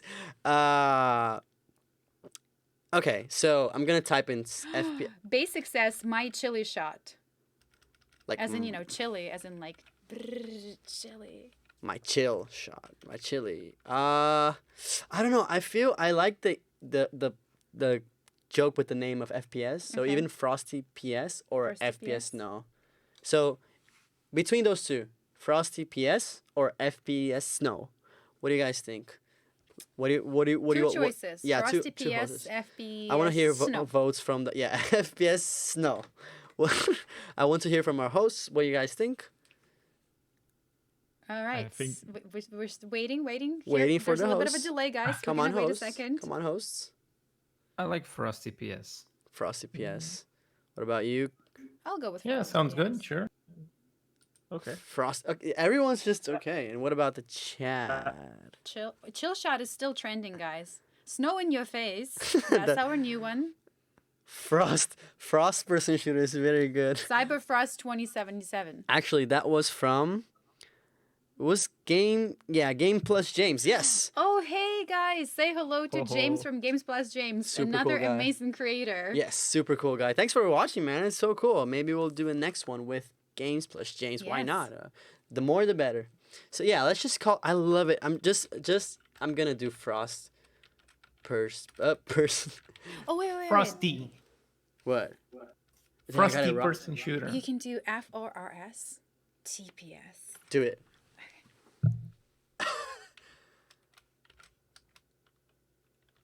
Oh, okay. Okay, I think we spent a lot of time here. Should be good. Hey, Code Monkey told you guys, picking the name is the hardest Yeah. thing. It is. Just wait until you have a baby or a dog or cat to name. All right. There's a lot more pressure there. That one stays with you forever. Oh, yeah, I mean, yeah. And sure, now we have our own name and you can do that in your own. Make sure to share when you have when you made the hard decision Yeah. to show your game, to name your game. Just go ahead and share your name on the Your First Game Jam hashtag on Twitter or on Instagram.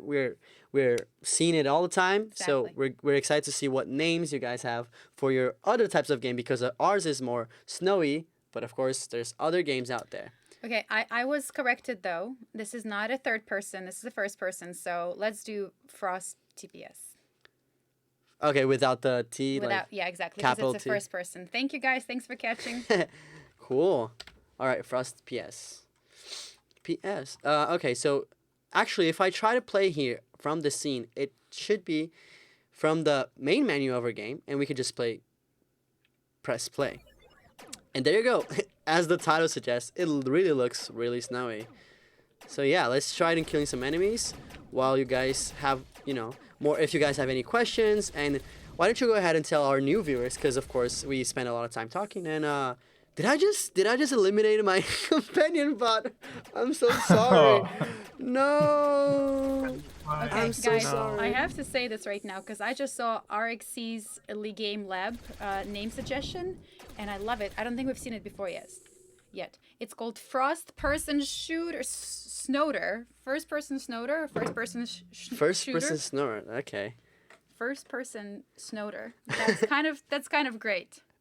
Yeah, I mean, don't worry. This is our game. This is okay, our okay. version of the game. I mean, Alright. you guys can do. Moving know, on, feel guys. free. Sorry, Moving on. just distracting you. Yes. Anyways, so All right, so for our new viewers that are just joining, what we're doing here is we're modifying what Unity calls as the microgames. The microgame jam is what we're doing. The microgames, and these games are made in such a way that you can customize them and make it your own. So yeah, as you can see here, I went back to the scene and it looks kind of weird. That's because we activated the 2D mode. If we deactivate the 2D mode, and then navigate in the FPS way I told you guys at the beginning of the stream, which is right-clicking and moving just like an FPS, we can go back to our scene and not get lost into the snoniness of this project. And you can see that... Also, if you Go ahead. sorry. No, go Just ahead. if you do get lost, you can use the shortcut selecting an object and pressing F. Oh, that's a So great just idea. a random object on the hierarchy Center of it. Yeah, I'm gonna on this, maybe this enemy, and press and press F. F. Select the scene window. Scene window. Oh, Yeah, And- just rotate around, press F. okay. Yes, and this focus on our little companion robot. So just like I said, let's say we're super lost in the scene, we don't know where we are. We click an enemy on the scene window and then press F. Should focus on it. That's a great hashtag Unity tip Exactly. if you're getting lost in the project. Anyways, I think it's enough if you just hover your cursor and press F, I guess. okay, if you hover and press F. Let's try this. I'm not sure if it works. Okay, for me, it works with Shift F. You don't even need to go to the scene window. You just need to do Shift and F. So there's plenty of ways you can focus on your character. I also think that if you double click, if you double click items on the hierarchy, you should also be able to focus. Anyways, All right, speaking of focus, guys. speaking of focus. Added more robots. We've added a robot that actually heals us instead of attacking us. We've modified the level to add more rooms, the altar room, other rooms. What is next for us, Hugo? I think you had one in store for Andre too that you were gonna teach us and our viewers and Andre how to do. Sure. And just before we do that, just one thing that I noticed in chat, that our healer bot looks great, but the particles that he's firing are still in red, which is a bit Totally. confusing since it's healing us. So we could modify that first. Yeah, sure. I'm all into Let's that. do it. Yeah, let's do it. Sure. So that's actually pretty simple. Just on the project files, you select the projectile that we use to make the healer bot. Oh, I see. So, So you can either locate it or you can just use the search bar. Oh, right, the search bar. I can just search for, what was it called? Like heal. If you just search for projectile, you should be able to find it. I saw so this in our the- little tree projectile. Yeah. Gonna isolate And it just by double clicking it. Yep, and on the inspector you can see the scripts, and Yes, you can see the field for the impact VFX. I see. And it as you here. can see, it's the lasers and Laser so you can- sparks red. Oh, so if I right click here on the circle icon, I can see all the prefabs. And so I should probably use the search tool to maybe filter. well, if you just click on the field itself, it will automatically select it in the project files. There are many ways you're to right. So if I just click this, it's gonna show me all the VFX. Another great Unity tip. Hashtag Unity tip. Cool. And so we have a lot of So what FPS? Oh my god, I can't speak. Sorry. VFX we should pick for this one if we want to make it more Healy like. Well, there's a bunch of them you can play around, or just keep it simple and go with the laser sparks. So your choice. Where's the laser? Yeah, lasers. Okay. Laser We're using spark the red. green. And there's also a green one already made. Oh, should be green then because green makes sense with the the tree color and everything. So I'm just gonna put this and drag this on the impact oh my god, VFX part. I try to say VFX, but it doesn't make sense. Oh my god, I'm so sorry everyone. But anyways, I'm gonna drag this here, and cool. And so we have it here, and so it should work if we go out of the isolated prefab mode and play to see if our particles have changed. Well, should we play in a full screen mode? Oh, that's a great idea. Another great Unity tip. So, if we want to play in full screen mode, of course, we want to see our game in more detail, and of course, play it as a real like full screen experience. We can, on the game window, we can right click on it and then press maximize. It's gonna maximize, and it's ready to play on full screen. But the other cool way to do this is if you always want to work on your game and just worry about maximizing when you're playing, is that on the top right corner of the game view, you can press on maximize on play, which just means that after it switches to the game's window, it's just going to maximize it for us. So even if we are in the scene view, just messing around, and then we press play, and then we wait for it to load, you can see it maximize and it looks great. And we have our companion shooting trees that is healing us. So we're up to the challenge. We're up for some enemies. I don't think I've ever tried facing the boss after we made so many changes, but what's the companion one? Jesus, oh, it's the left The one. companion one, yeah. You can see he's shooting the green little tree at you. We can also change the companion's material afterwards if people Yeah. want to, but yeah. I think we have more changes, and I think that I was, I think Couch has some tips for us on how to. I think Actually- Hugo was gonna actually. Yeah, I mean, it doesn't really matter. One of the cool things that this project has is that when we defeat enemies, let me just do it right here. And we defeat the enemies, they drop. Oh my god, my weapon has to reload. They drop a specific loot. So in this case, it's just like health items. So I can just grab them and get healed. But of course, we can change the loot. And why don't we go ahead and kind of like try that for sure. Sounds and good. so I can select any enemy in the scene that I specifically want to drop some other kind of loot and just click on it, right? And you can see here that, again, in the inspector, when we click on the object, it opens up all these scripts that are pre-made for this specific project. And one of the parameters here is the loot. So you can see here the loot prefab. So it's basically asking us like, Scroll up a little bit or move our window. So oh, we can need to see. move out the window. Sorry, everyone. Yes, again. So let's do that again. So basically, here in the inspector window, you can see that we have the loot prefab parameter. And basically, this is saying, hey, choose what you want to be dropped when this enemy gets defeated. So in this case, I can right-click on the circle icon here, and I can see a lot of things here going on. Of course, the other way that Hugo let us know on how to do this is, again, pressing on the object, and it's going to go into a specific folder, the organized folder, which shows all the pickups that we have. And look, we have a jetpack. I think we should go for jetpack. Jetpack should be cool. And again, we can just maybe drag and drop here into the loot parameter on the loot prefab, or right-click on the click on the circle and use the search bar to just search maybe loot. Oh, sorry, typed it wrong. Loot, and we have the health and the jetpack. So Super. what should be happening is that after we defeat this enemy here, should drop, instead of a health item, should drop a jetpack. So why don't we try that? It's gonna be fun. Sounds good. And while you're doing that, why don't we also announce our next winner, guys? Because it is 31 minutes in on an hour, and I think actually CouchFerret found a winner on Instagram. Yeah, and the lucky winner is Alex Chesser, and his post he looks pretty excited, and I think he's watching the stream on a huge TV, so that's like epic. Thank you for watching us on the big stream. It's a real honor. Thank you so much for watching. Of course, for everyone. But congratulations, and keep your eyes on the DM. That's where we're gonna to talk with you and give you the opportunity to get some awesome Unity swag. Anyways, Congrats, Alex. I love this companion, but I think the sound is kind of annoying. I'm sorry. I'm so sorry, but it Did has you to be just done. do that? No, it's fine because we can restart, because I really want to pay attention into our new loot that we did. So if we defeat the enemies, get a little bit healed, just one. Oh, please don't. And this enemy right here should drop, instead of a health item, should drop a jetpack. Our UI shows that we now have a jetpack, and we can press space 2 times to fly around. Woo! This is pretty cool. And now we have the ability to show up and surprise our friends from above. Whoa. Oh, God. That surprise didn't count much. I'm so sorry. I'm so sorry. Let's go. Oh, they can actually shoot up. That's awesome.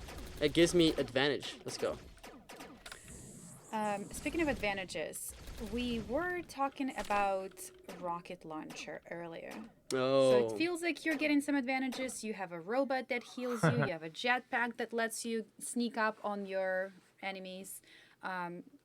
should we put some rocket launchers down? Sure. I mean, yeah, I feel it feels like an awesome addition, like a custom weapon, something that can really make the game in a way that we really feel like we're making Yeah. substantial changes. So So Hugo, I yeah, think you you just had some you did a ideas. video on that, right? So maybe you could help us with like a custom weapon. Yeah, making a new weapon is definitely a great way to expand upon the nice little base that we built here. So yeah, to start that, we can start from one of the weapons that are already built, so that way we don't have to build everything from scratch. So right there on the project files, you can, for example, find the blaster weapon. So you can use the little search bar in there, type in blast. I'm gonna type blaster as you said. You Blaster. should be able to find the weapon underscore blaster. Yes. And Yep, then and now you can just if I duplicate clear the that. searching, I think it's gonna be organized. So I'm gonna Yep. duplicate this by pressing Control D. Yes, should be fine. Yes. We can rename it. So let's name it weapon The slash rocket launcher. Sure. yes, rocket L. Rocket L. All right. So we have Now a you can double click on it in order to open up the prefab. So you're Yes. inside the prefab window. okay. Quick Unity Yep, tip: and- if the gizmos are too big and it's kind of like getting in your way, just press here in gizmos, which are the visual indicators to everything that's going on in this object, and you can maybe lower with the slider the 3D icons. So if you really want to not be confused by these gizmos, you could always do this. Anyways, you can And keep actually, up. speaking about confusing, we actually had our camera on our left side when you were looking through the asset folder. Can you just circle back through that after we swap the camera so that people can see where you found the weapon prefabs? Yes. So, we had it on the right side. Okay. So let me just fix this. Put it on the right side, and there's plenty of ways we can find the weapons. And one of the easy ways when you have a lot of stuff in your project is using the search bar. So one of the things I did was to search either weapon or blaster, like Hugo suggested. But if I do weapon, I can see everything that's named or is named by weapon, and you can see here that we have all our weapon underlined launcher. And quick tip is that these little blue cubes, they represent prefabs. So if I press in rocket launcher and if I cancel my search, it will automatically make the root of this project window of all our prefabs. So that should be super easy, organized, and clean. Hashtag Unity tip. Super. All right. Now All right, let's yeah. get back to modifying. You can keep going, Hugo. We just got a tip moment Sure, really sure. quick. All right, so over there we have our blaster duplicated. And now for the rocket launcher, there are a bunch of things that we don't need. So over there on the right side, you can see first select the Sorry. Yep, exactly. Select the weapon itself, and you can see all of the scripts in there. And on the right side, you can, for example, remove the scripts for the fuel cell handler. So down there, since Click on this the one, little the rocket gear will not have the and fuel remove. cells. All right. So just to make it clear for everyone, this weapon has a bunch of components, and we can remove some of those because it's not going to be necessary. And in order to do that, we could just see a remover block, a component block, and then press the little gear, and then press remove component. All right. Is there anyone else that we need to remove? Yep, remove the overheat as well, since this will be just basic ammunition. Yep. Okay. And since you remove that component, let's also remove the visual effects. So on the hierarchy, you can see over there we have the VFX. Over there, down, down, down, down, down. Right near the bottom, you have the VFX for the overheat behavior. This here. Oh, I Yeah, see that's it. the effect that shows up when the weapon is overheated. But again, since this one doesn't have it, you can simply delete that. I'm just going to delete that. Perfect. All right, so now it's much more different than the basic one. So we can now modify the script properties. So the first thing over there is you can see the weapon name. So we should probably... Yeah, I change it to like rocket launcher. Awesome. Maybe the icon as well? Yep, exactly. Over there you have the weapon icon, which shows up in the HUD. So you can click on it and select something different. Let's choose... I think maybe this different weapon looks a little bit like something that we could use. There's plenty of options, of course, and you can also do your own images and put it on your project folder, and then you can experiment for this for sure. But I'm just going to pick this one. And all right, what else? Okay, so now in there you can see a header saying shoot parameters. So in there we can modify a bunch of things. Oh, I see here. So for example, you have the delay between shots. That's how fast the weapon will fire. So for example, for a rocket launcher, it should probably fire less than the blaster. So you can modify that and put that, say, 0.2. So that means you're going to fire a rocket at most every 0.2 seconds, which it 0.2. should be. Okay. Yep, 0.2 should be a good value. But as always, you can play around, iterate, and test to make sure you find the perfect value. Okay. And then also we have the bullet spread. So that adds some randomizations to the projectiles, which is great for a blaster, but for the rocket, we really want it to go exactly where we're pointing. So we should really set the bullet spread to 0. Yeah, just straight up. Okay, 0. Cool. Yep, so like that, it will go exactly where you're. All right, so everything else should be pretty much fine. You can still play around with all the parameters for the ammo and everything, but for now, we should keep it like that. Okay. Okay, Cool. so with that, now we have the weapon working, and the weapon obviously fires a projectile, so we can now modify that. Oh, I see. Okay, so the projectile prefab over here. Yep, Okay. so we're going to do pretty much similar to what we did for the healing projectile. So essentially, we're going to duplicate that projectile. Okay, so You duplicate the can either find projectile it in the project files. Yep, exactly. and then Or create you could our own, also of just course. click on the field. I see. So yeah, I'm just gonna duplicate maybe the blaster one, right? Sure, yeah. And then of course let's call it, rename it to projectile, maybe rocket launcher, and of course like we did in the last time, just modify some of the settings. Maybe we could go in the isolation mode for this one. Do you think it's gonna be useful for us? Sure, you can try. Just Awesome. keep things simple. Yep. And then what should we change for this to make it really feel and Well, like the first thing is a rocket will probably go much slower than a bullet. So the Okay. main thing is over there you have the movement. I can It's see currently here. moving 300 units per second. So for a rocket to be much slower, let's try putting something like something like could you repeat that? I think 10. I lost that. 10 10? should be Wow. 10 should be good. Okay, 10. Awesome. What about the Right, so- damage? Should it, it's a rocket launcher, so maybe it should.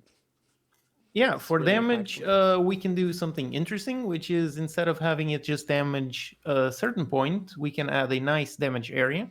Okay. So in order to build that, as you can see, it has a field in there for an area of damage, and Yes. that's a specific script that's already built. Now, the damage area should not be placed on the root, but rather on the tip. So on the hierarchy, you can see how the projectile is built. Yes. Yep, there you go. We have the mesh, and then we have the tip. Exactly. So you can select the tip. And yep, you can see it's just an empty game object just to find out the position where it should collide with the object. So in Yep. there, you can add a component. Add And you can component. select of type damage area. So you can just write the name. Yep, damage area, just like that. Oh, I see. Whoa. Look at that. It indicates our little damage area. By the way, guys, what we did right now is add a new component, which if you noticed, and we've been clicking so much objects so far, and they had a bunch of components. This is the way you add new ones.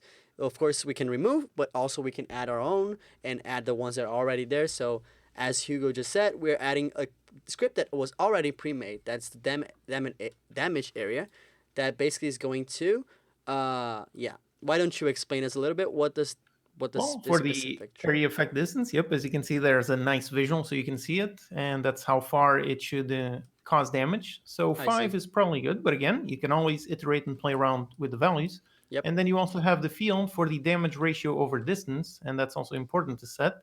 So you can click on it, and it opens up that nice window where you can essentially draw a curve that will define the damage fall off radius. Oh, I see. Wow. Okay, this is getting a little bit more, more in depth for It's sure. a bit more complex, but I think you can handle it. Okay.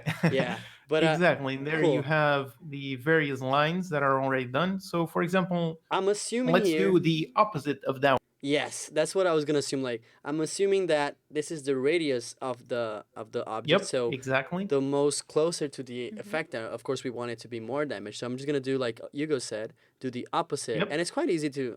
I was a bit, dramatizing a bit, but it's not too hard. It's just like changing the value, and Yeah, should work. exactly. So as the enemy is further off, it will get less damage. So that's the goal, the idea here. So now you can go back into selecting the main projectile. okay. So on the hierarchy over there, just selected. Yep. And now we can, over there, we have our field for the area of damage. Oh, And and now we we can just drag the tip and go straight in there. Oh, cool. Yeah, that's a great tip. Also, because if you drag an object that has a script, it will automatically detect that that's the script that you're supposed to be referencing. So you should be able to just drag the tip, and here you can see that the object is tip, but the actual script is the damage area. Cool. All right. So now finally just move the damage instead of being just 15, since that was the damage for a single projectile. Let's put 50. 50. Okay. Awesome. Wow, that's a very powerful weapon. And So- just one more thing is over there, you can see the scale of the object as we did for the other one. Yes. So on the transform, yep, let's put the scale all at 1 so that the object isn't stretched. Oh, I see. Yep, just like that. So it's a bit shorter, so it looks a bit more like a rocket. We can then play around with changing the projectile, but for now, just like this, it should actually be working. So everything is set, Okay. and we made the weapon rocket launcher, and the weapon uses this projectile, and Oh. then everything should be working. So, okay, so just to make sure, we're going to the weapon launcher, double click it, so we oh, sorry.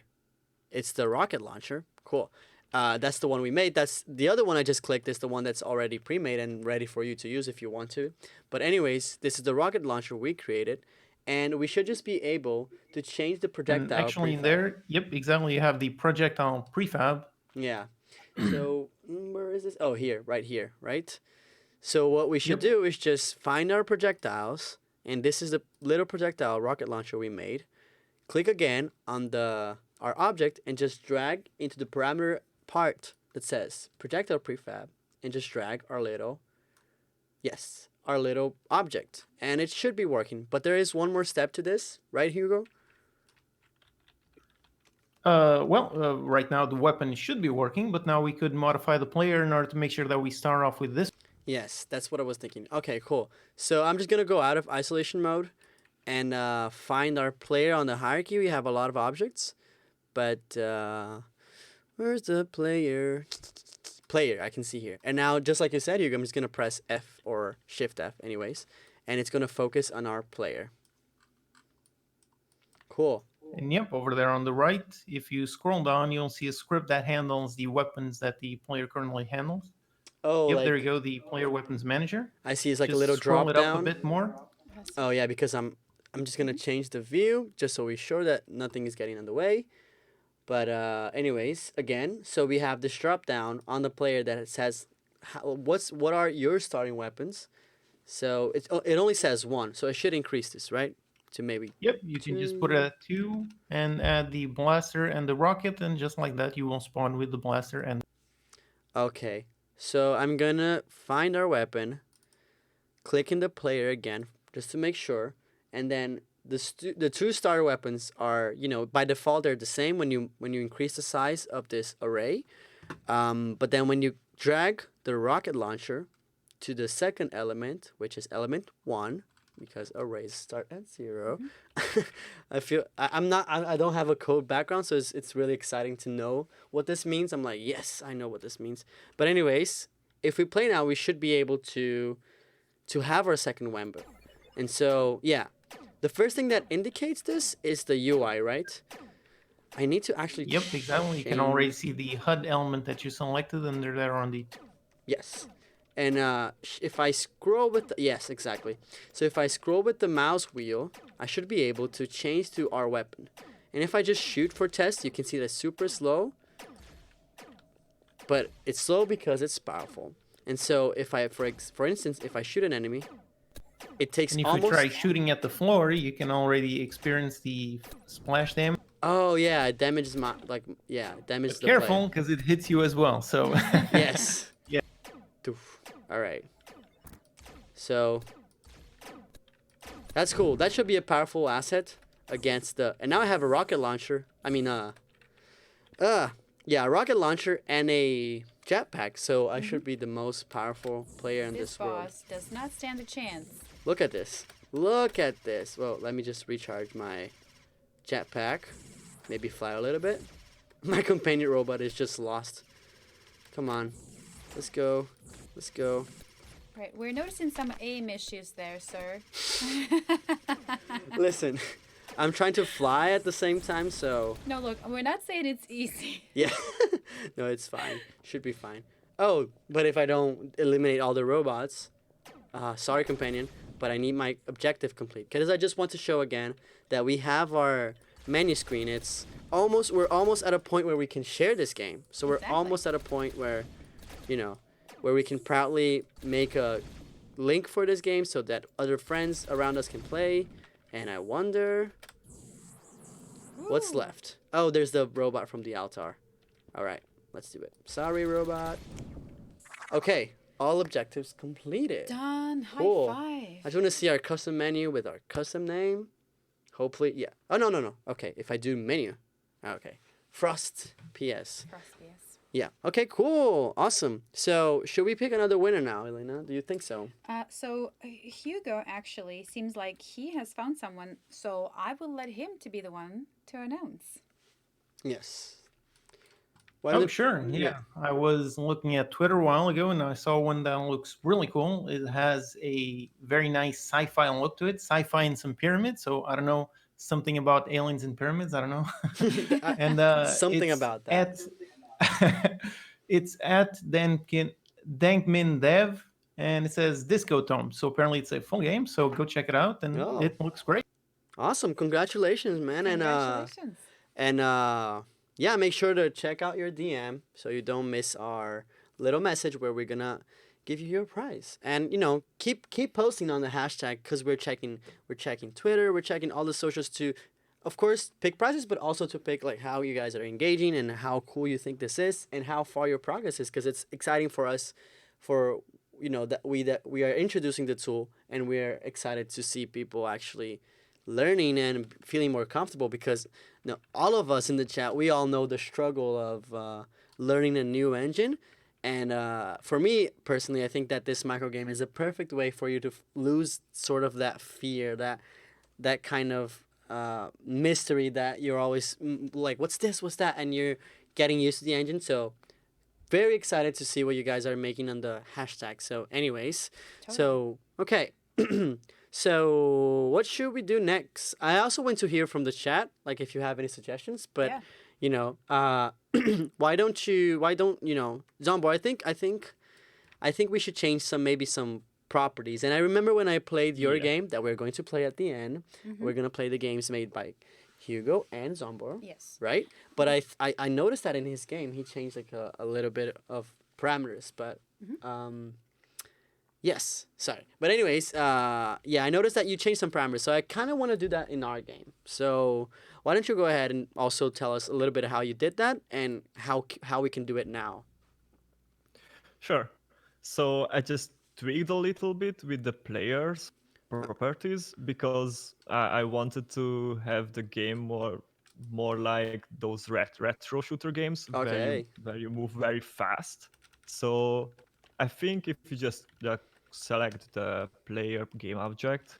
Okay, just like we did to change the weapons, I'm gonna select the player. Yep. Cool. Yeah. And in the inspector window, we could play with so there's gravity. Oh, I see As well, here. I Gravity guess. downforce. Okay. That's an easy change. Yes. I'm gonna change maybe to something like 30. Yeah, we could try that. Yeah. Okay. But I think if we change the max speed in air as well, that would make it more like those retro ones where you Okay. just jump around a lot. And Maybe. you're just always in the air. Cool. Like What should I 15 try? or 15 maybe. 15. Okay. It's a change. All right, this is great because we kind of did this step, but it's also always great to go back and just tell people, like, the last one we did, we went to the player and changed the starting weapons right on this script. But now we're going to another script, which is the player character controller, and it's all separated in a way that's organized enough so we can always like find what we mean or what we want to do. And then of course, Zombor just suggested me to change some of the settings. Is there something else that I should change? Do you think so? I think we should try it first. Yeah, maybe let's try it after that. first. Yeah, play test a little bit. Play test is always important. But man, this companion, I always get scared. Like the game starts playing and I'm like, what? But anyways, so we need to test a little bit more of those settings. So we did change. Well, we changed gravity? Oh, I can feel it. Yeah. So it's like jumping a little bit less higher, and we also changed airspeed. So I can totally feel that we're super fast. Maybe with the jetpack we can notice that even more. Yes. I can even look at the particle the trail. effect. Yeah, the trail, the little. Wow. Okay, so let me restart. All right. Oh my god, this companion is good, but it's not good at the same time. I don't know how to explain it. Oh, we have a new buddy here. Okay, sorry. Yes, okay, this is pretty cool because now we're so fast that we can see the trails. And talking about, particles, why don't we go ahead and make this like scene a little bit more snowy? I think it'd be cool to add some little particles. And this is just an extra thing right now, and I think Totally. it could be cool because, of course, we want to make our game really snowy and stuff. So yes, I'm going to, and while I add this effect, don't worry too much on the details because we have plenty of videos on our YouTube channel that cover this. But why don't we go ahead and check some questions from chat and just, Yep. talk a little bit about. Well, so you started talking about adding particles Yes. to make this scene look a lot more snowy. We actually have someone in chat. Mitch Crafter is asking whether or not you can set the scene up so that the seasons cycle automatically. And I just want to say up front, this is a beginner stream. So, Mitch, maybe your question is better saved for, a streamer that's meant for a bit more advanced, It's Uni possible, tutorials. for sure. It is certainly possible. Sure, but sure. however, I will say that maybe this is something that you should try out a bit later because it requires coding. It requires coding. But it should be fine because there's Code plenty. is great. Come Code is on. great, yes. Coding is great. Yes. I love code. I love to code. I mean, you're in the position to say that because your channel's name is Code Monkey, so Sure. that's cool. But anyways, I'm just gonna do the steps for the particle system, which is our shuriken particle system. But of course, if you ever feel lost with this, there's plenty of resources on our YouTube channel. So anyways, to create a new game object, of course, it's important to mention, we can go to the game object window right here, and then we can also create empty game objects or select from the variety of pre-made stuff that's already included in the engine. And one of those is under effects, it's particle system. And particle system is, in short, it's a system that basically renders a bunch of images, sprites or anything you want really, in a massive way, so multiple images. So I'm gonna just change some settings here to make this little thing here that automatically sets its way to spawn particles to the top. Maybe I'm just gonna change that a little bit. So on the particle system, we have a bunch of windows that change the properties of this particle system. And one of those is shape. And you can see now it's set to be sort of a cone. I'm going to change this to be more of a sphere so it's not too complicated for us to change. And you can see you can increase the sphere and you can see it's kind of spreading around, which is not really how snow behaves. So I'm just going to put this a little bit on top with our move tool. One of the first parameters here is the speed. So I'm just going to change that speed to maybe 0, and you can see they're all static on the air. So one thing I'm going to do is one of the cool properties here is velocity over lifetime. We can check on that, and we can change basically after a while how do the particles react. So basically I'm going to make them move down. Oh, sorry, that's the wrong one because it's rotated. I am so sorry. So let's make sure that's not rotated, and then change the velocity over lifetime on the y-axis so it kind of goes down, right? That makes perfect sense for me. It kind of looks like snow. There's, of course, a little bit more things that you can change, sort of, for instance, the emission. So you can change how much particles show. This is a lot, but of course, a lot of particles would be better if they're smaller. So changing the start size, it's also a great way to do it, right? We can change it, and it looks very snowy for now. The last thing I like to add, of course, is to add a noise parameter just to make as you can see, it already looks good because it adds this randomness to the movement and it looks like snow basically. Of course, feel free to tweak around this, maybe make the radius bigger, and let's just see how this looks. So I'm just gonna play here, and I'm a big fan of particles, so I couldn't we go all off know this that. stream. I couldn't got off this stream without doing it. So there you go. How pretty. It's wonderful. It's almost Christmas time, so I feel like it's fitting. And I'm almost Oh, yeah. dead. I am dead. I forgot there well. was fall damage, and this was on purpose to show the lose screen. Sure. Sure. Yeah. Why not? Anyways, guys, let us know what you think about the particles. And there is one particular video that I had the pleasure to make in the Unity YouTube channel, so that's kind of recent. So if you guys want to see more, and it's actually using the micro game from the carding one. Yes. So it's it's a good way to connect the micro games, connect the particle knowledge, and you can start looking to that so you can make your own, of course. Totally. And I just lost in the stream, so I kind of feel kind of down. But yeah. But before you want to lose anything else, maybe we should save. Yes, let's save, of course, because I don't want to lose these particles I made, even though it was kind of fast. Of course, if you guys have any questions in the chat about the particle system or anything I did, please let us know, because we're trying our best. Of course, our moderators, also our hosts, are making a great job. I see here on the chat that they're like answering like super Totally. fast. Thank you so much, Code Monkey, CouchFerret, Lixin, Code everyone, Monkey's getting even the moderator Psycho. award. Yes, and even Psycho who's here. Psycho's having a lot of fun here on the chat. I can see that. But anyways, he's saying that you definitely lost on purpose. oh yeah, I lost on purpose. Come on, guys. I mean, let's. So as we're making this game our own, and you're throwing particles because you're the particles guy, you're really feeling the winter vibe, guys. He just moved to Denmark from Yes. Brazil, so he's like loving the winter. So he's throwing that vibe in. Oh my Lexi, God. I think a few times when we chatted, you mentioned that you really love playing like spooky, scary games. So if you were to modify this, would we be expecting like scary Friday the 13th Halloween vibes out of the FPS game? Oh, absolutely. It would be raining, probably very dark. Very Oh my dark. God, yeah. A lot of use of light. Oh, absolutely. Yes. I'm imagining also like added sounds added to when you move, like scary sort of like stepping Oh, hell into yeah. puddle sounds. Oh, hell yeah. He's, Love that. Hell yeah. I feel like we should just, start demanding Absolutely. a yes. custom game from Lixie in here, because I really want to see, because we will get a chance to actually play the games that our hosts are making and, customizing for us, from both Code Monkey and CouchFerret. But I would Love Lexi, to and see would love Lexi. to Come see on, your Lexi. spooky one. We are demanding you to make your own version as well.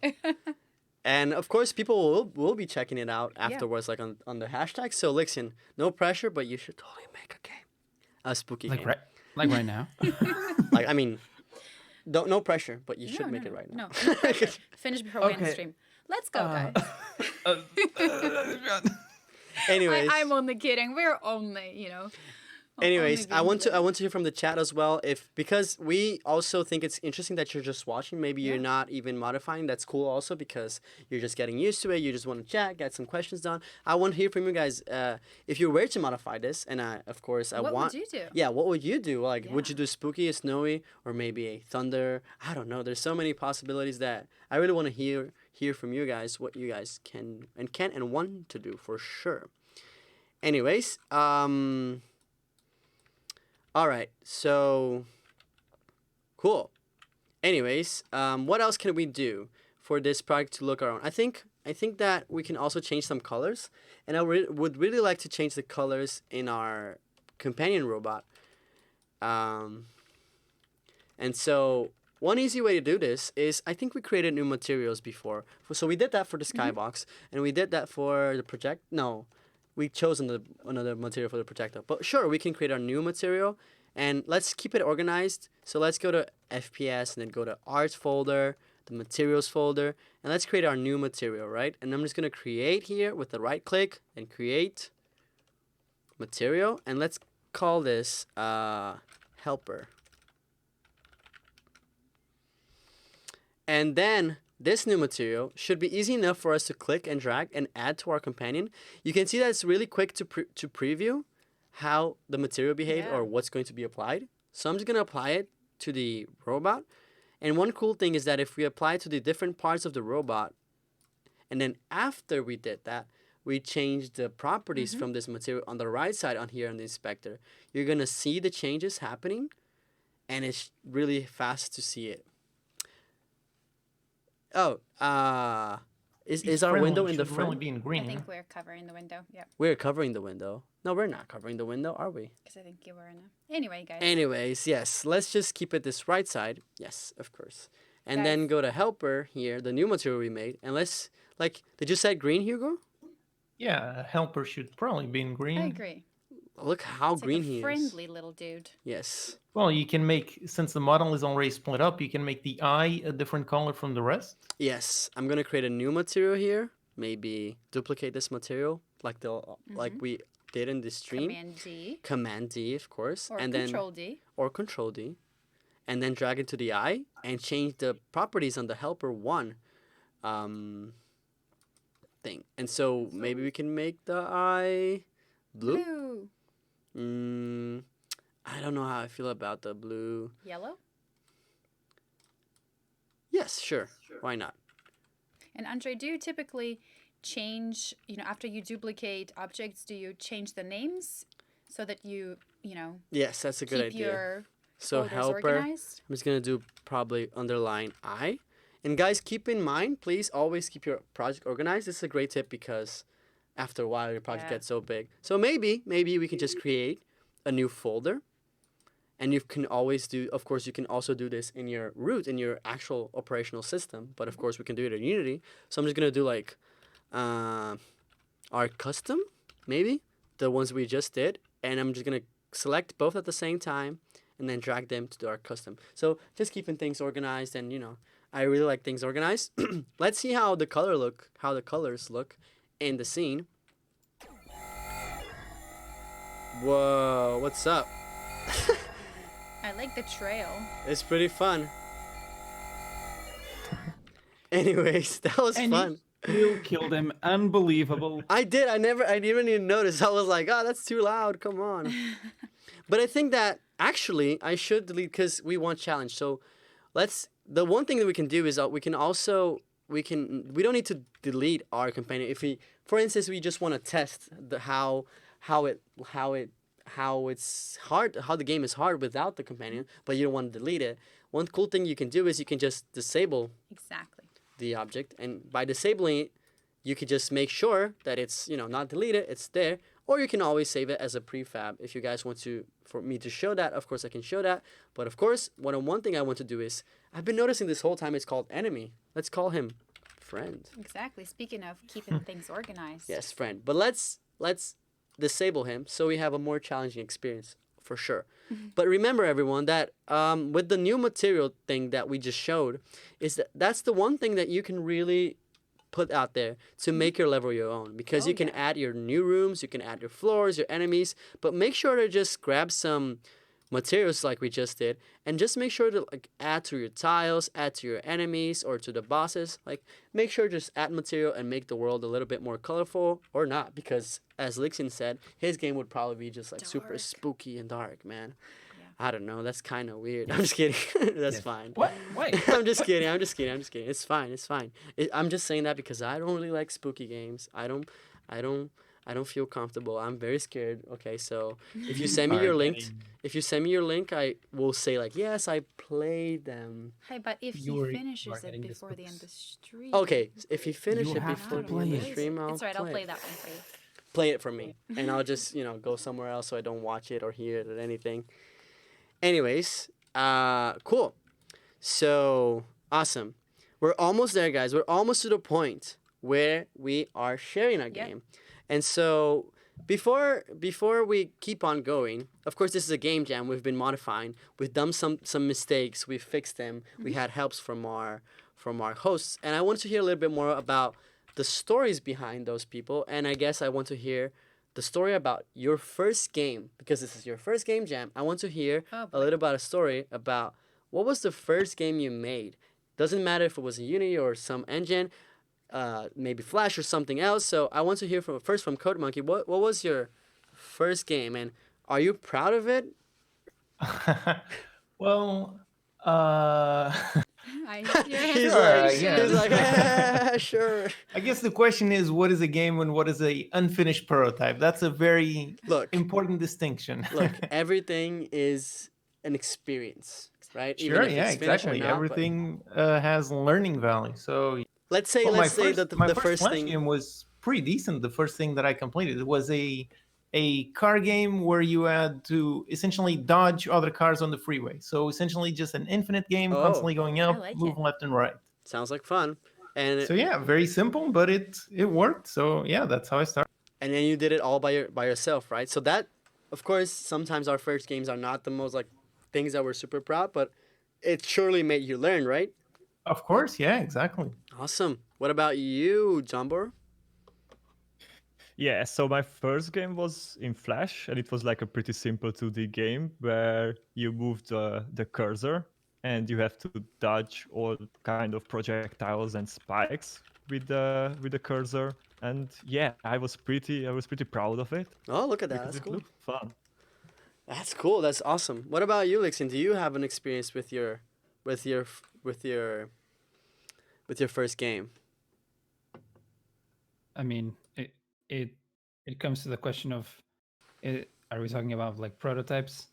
Because I remember like my first prototype, which was like a platformer, a very difficult platformer. But my first game was a shoot 'em up where you control with the mouse, and the enemies would come down. All of them would come down, and you could right click to do like a blast wave, and would destroy them. And you couldn't let them go down because you were protecting like a bigger ship below it. I see. That was the game. It was That's a actually very like yeah. a That's smooth very game. detailed. That's pretty cool. My first game was. I remember. You told us in the first live stream. I did. Yep. What was it then? You were in college. Yes. And it was a game where like you're playing a guitar. Oh yeah.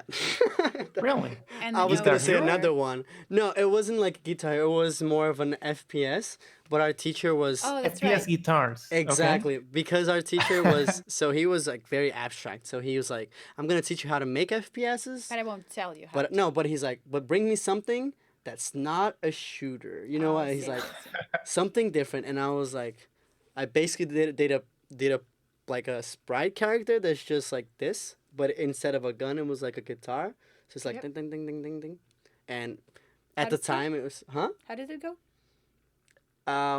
it was fun. Let's say that. No. The ding ding ding ding. Oh, like dun-dun-dun, and like it was actually fun because it would change notes like dun-dun-dun. Like I spent so much time on that, but I was super proud, and yeah, it's always fun to remember that one. But anyways, what about you?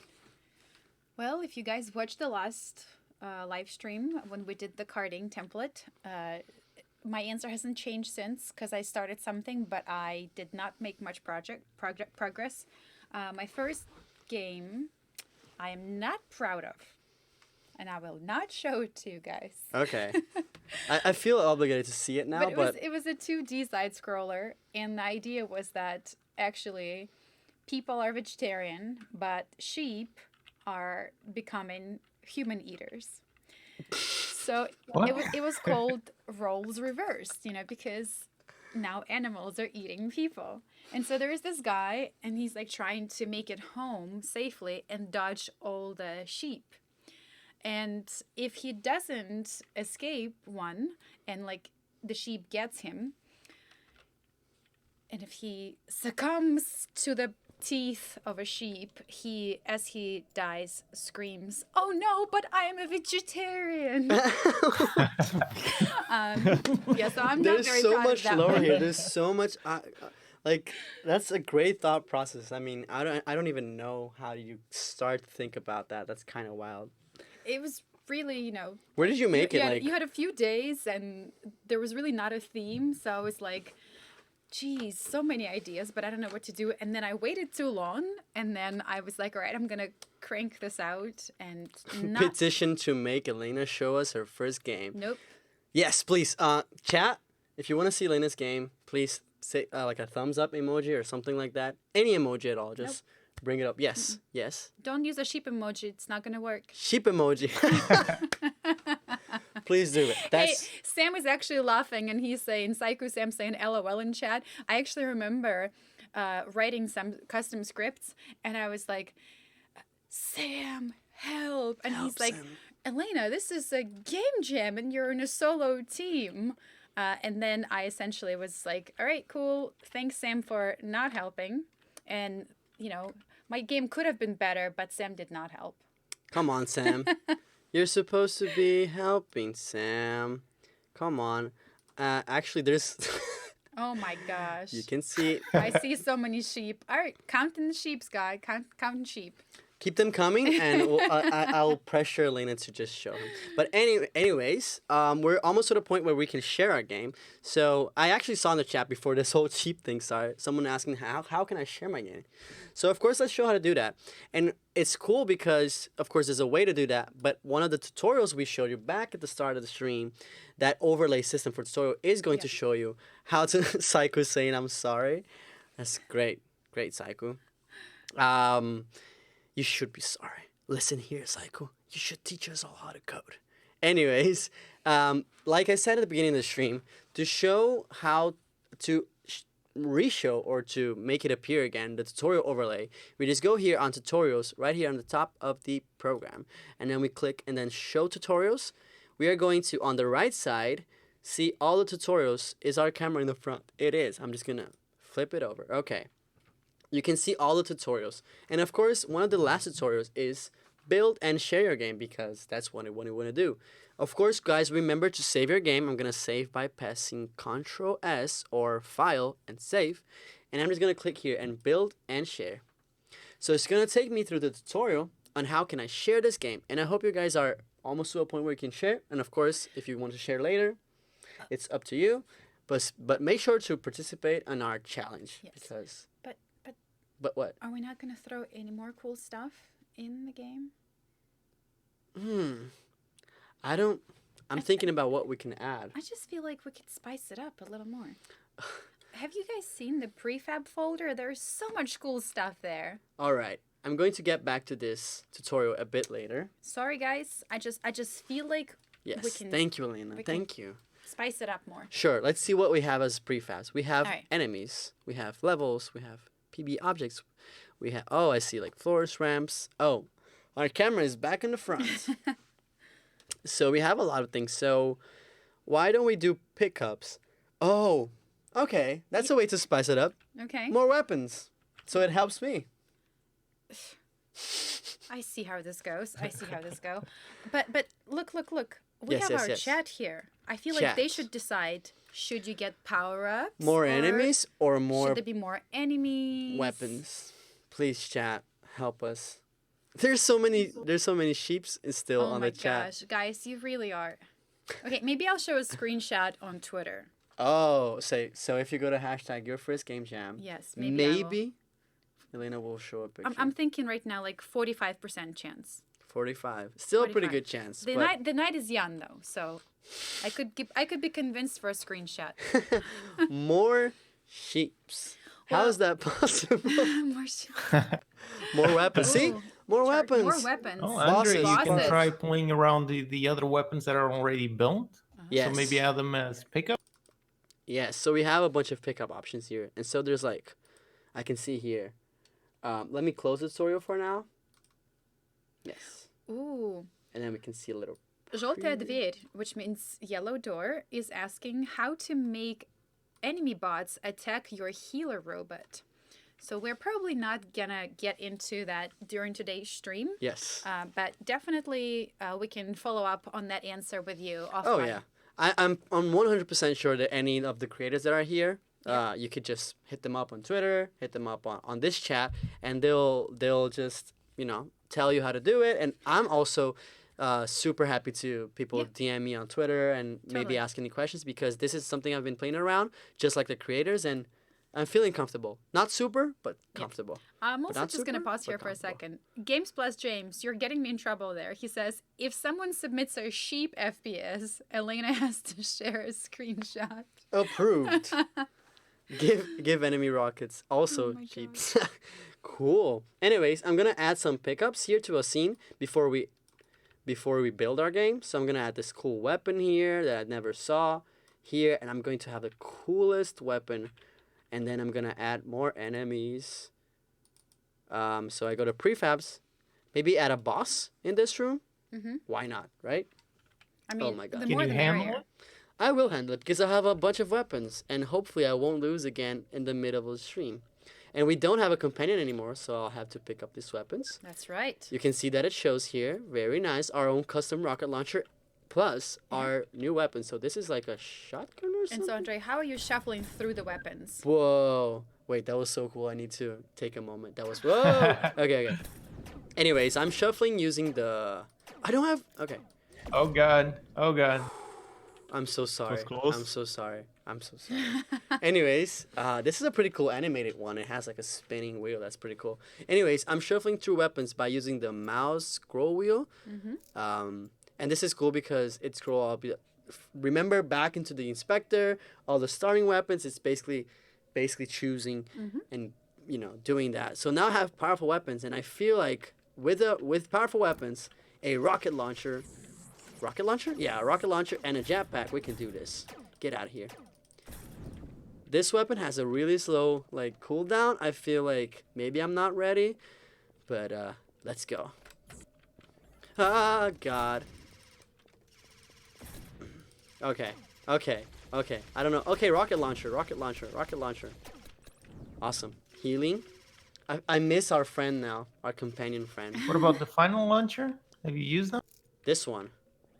Yeah, that one has a nice projectile affected by gravity. So No. Yep. Oh, wow. can you Look at fire above the wall, maybe? that would be insane, trick Jetpack. shots. Wait, let's try this. There's an enemy there. I'm gonna try shooting up, with the jetpack, and then boom. Nope.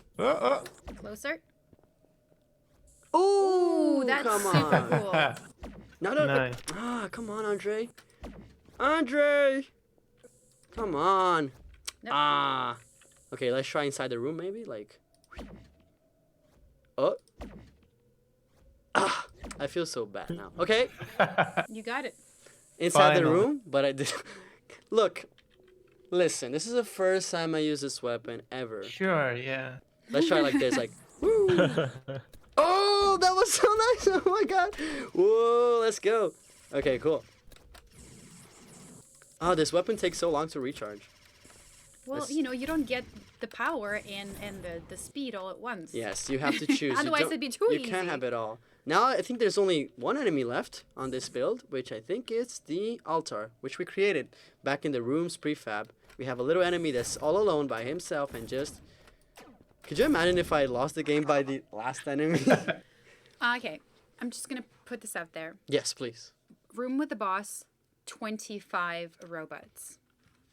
Oh yeah. What? I mean, you Whoa. now got the jetpack. You have multiple weapons. I know you don't have your healer guy, but we've seen you do better every single time you playtest it. Okay. So I agree. 25. I agree. But one thing we can also take the chance to is that we can show that we can build this and then make changes and then build again. Yep. So maybe we build it, maybe we make some changes and then we build again so that people know that they can. Totally. I'm not trying to avoid adding 25 robots. I swear to God.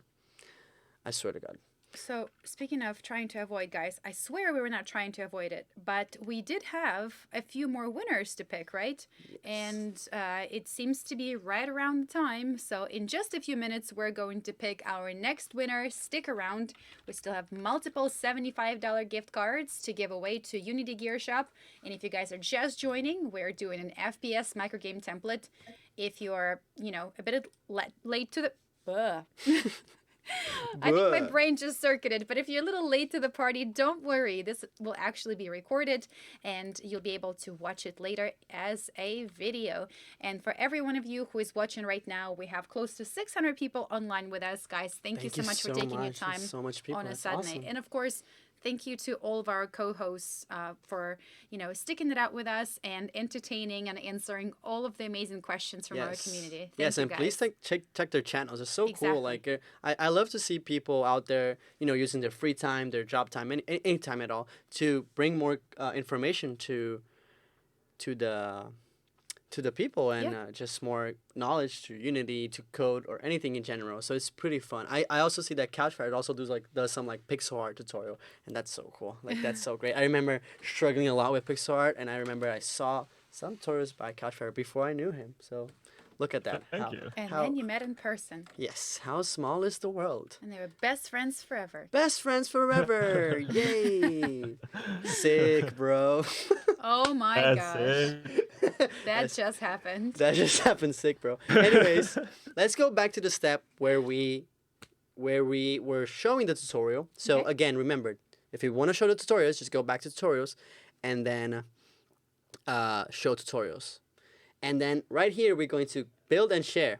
Of course, remember to save your game before you do this. And this tutorial is going to do step by step on how do we do this. And so, seems pretty easy.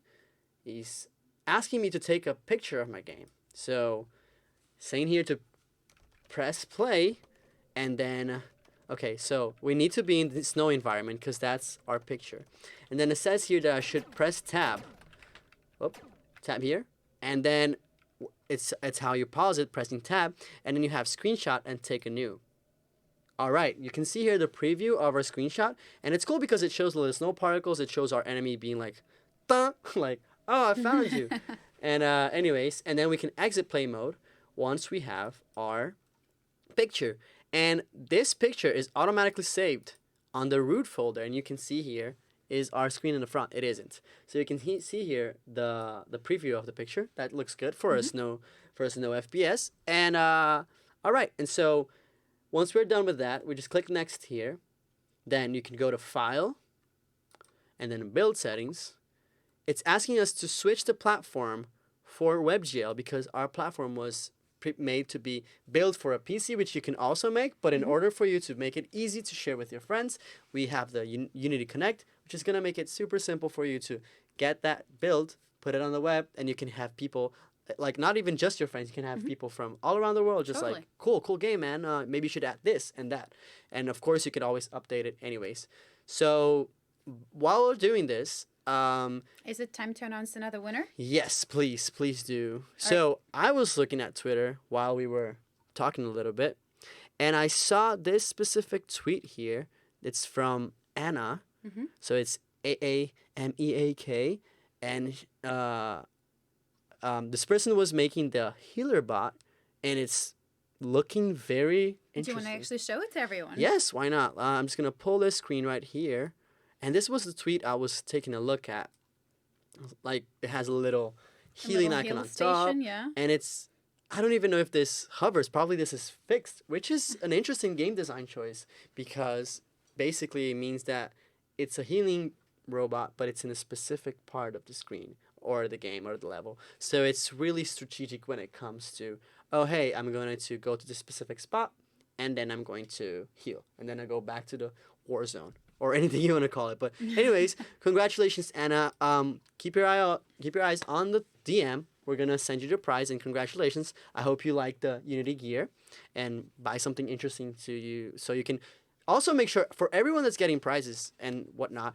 Please make sure to, after you get your gear, do the Totally. hashtag Yeah. your first game jam and post pictures. And we're super excited at Unity to see your pictures of sharing the gear, and we're super excited to share with everyone, of course. But anyways, congratulations. That was a pretty cool healer bot. Congrats, Anna. Congrats. Why don't we go ahead and see at what step we were here. Anyways, so now it's asking us to click the build button. So I'm just gonna click build, and guys, just to make it clear, of course, keeping it organized. This is the root of our project. I'm gonna make a new folder on Windows, and then it's gonna call it builds. It's just to make it organized. And this is the folder we're going to select to make our build go inside of it. So let's just select it. And it should start building after we did that. But anyways, of course, building takes a little bit of time because it's going to compile everything and all the scenes, all the sounds, all the scripts.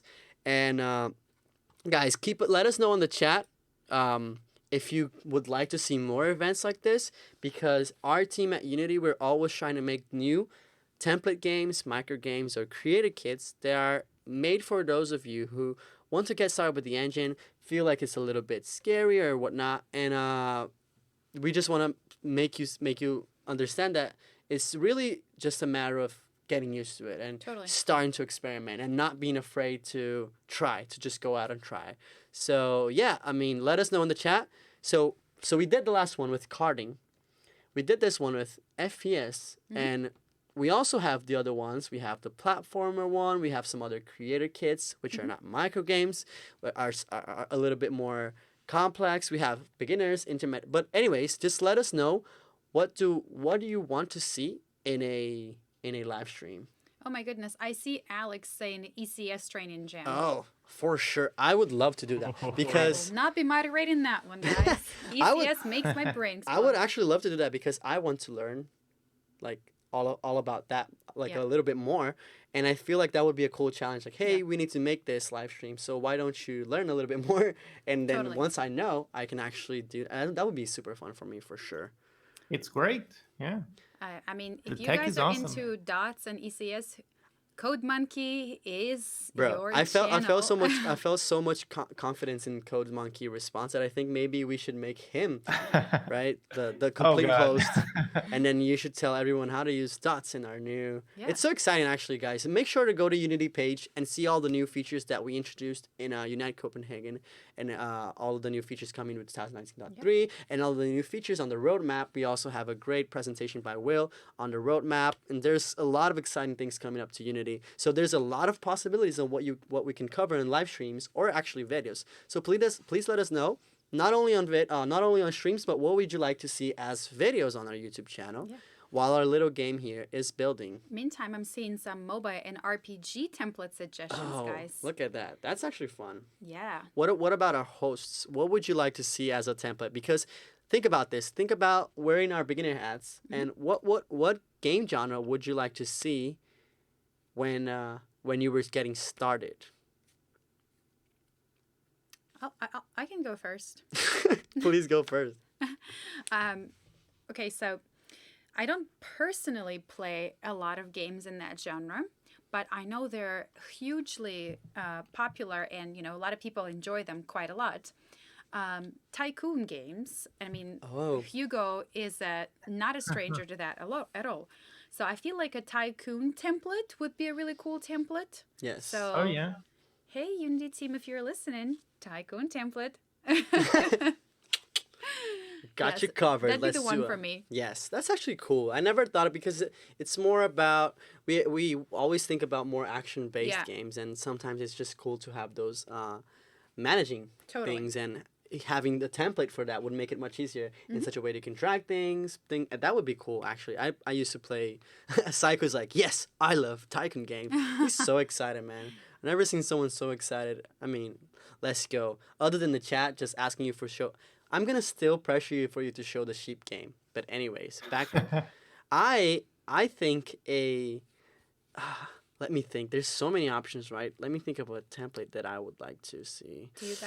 Did you come up with it? Yeah, CouchFerret. What would you like to see as a template? I think like a card game, because Card battling. that's simple enough. Yeah, Oh, yeah, card battling. Yeah. okay. Oh, another thing that I never thought about. There's so many possibilities.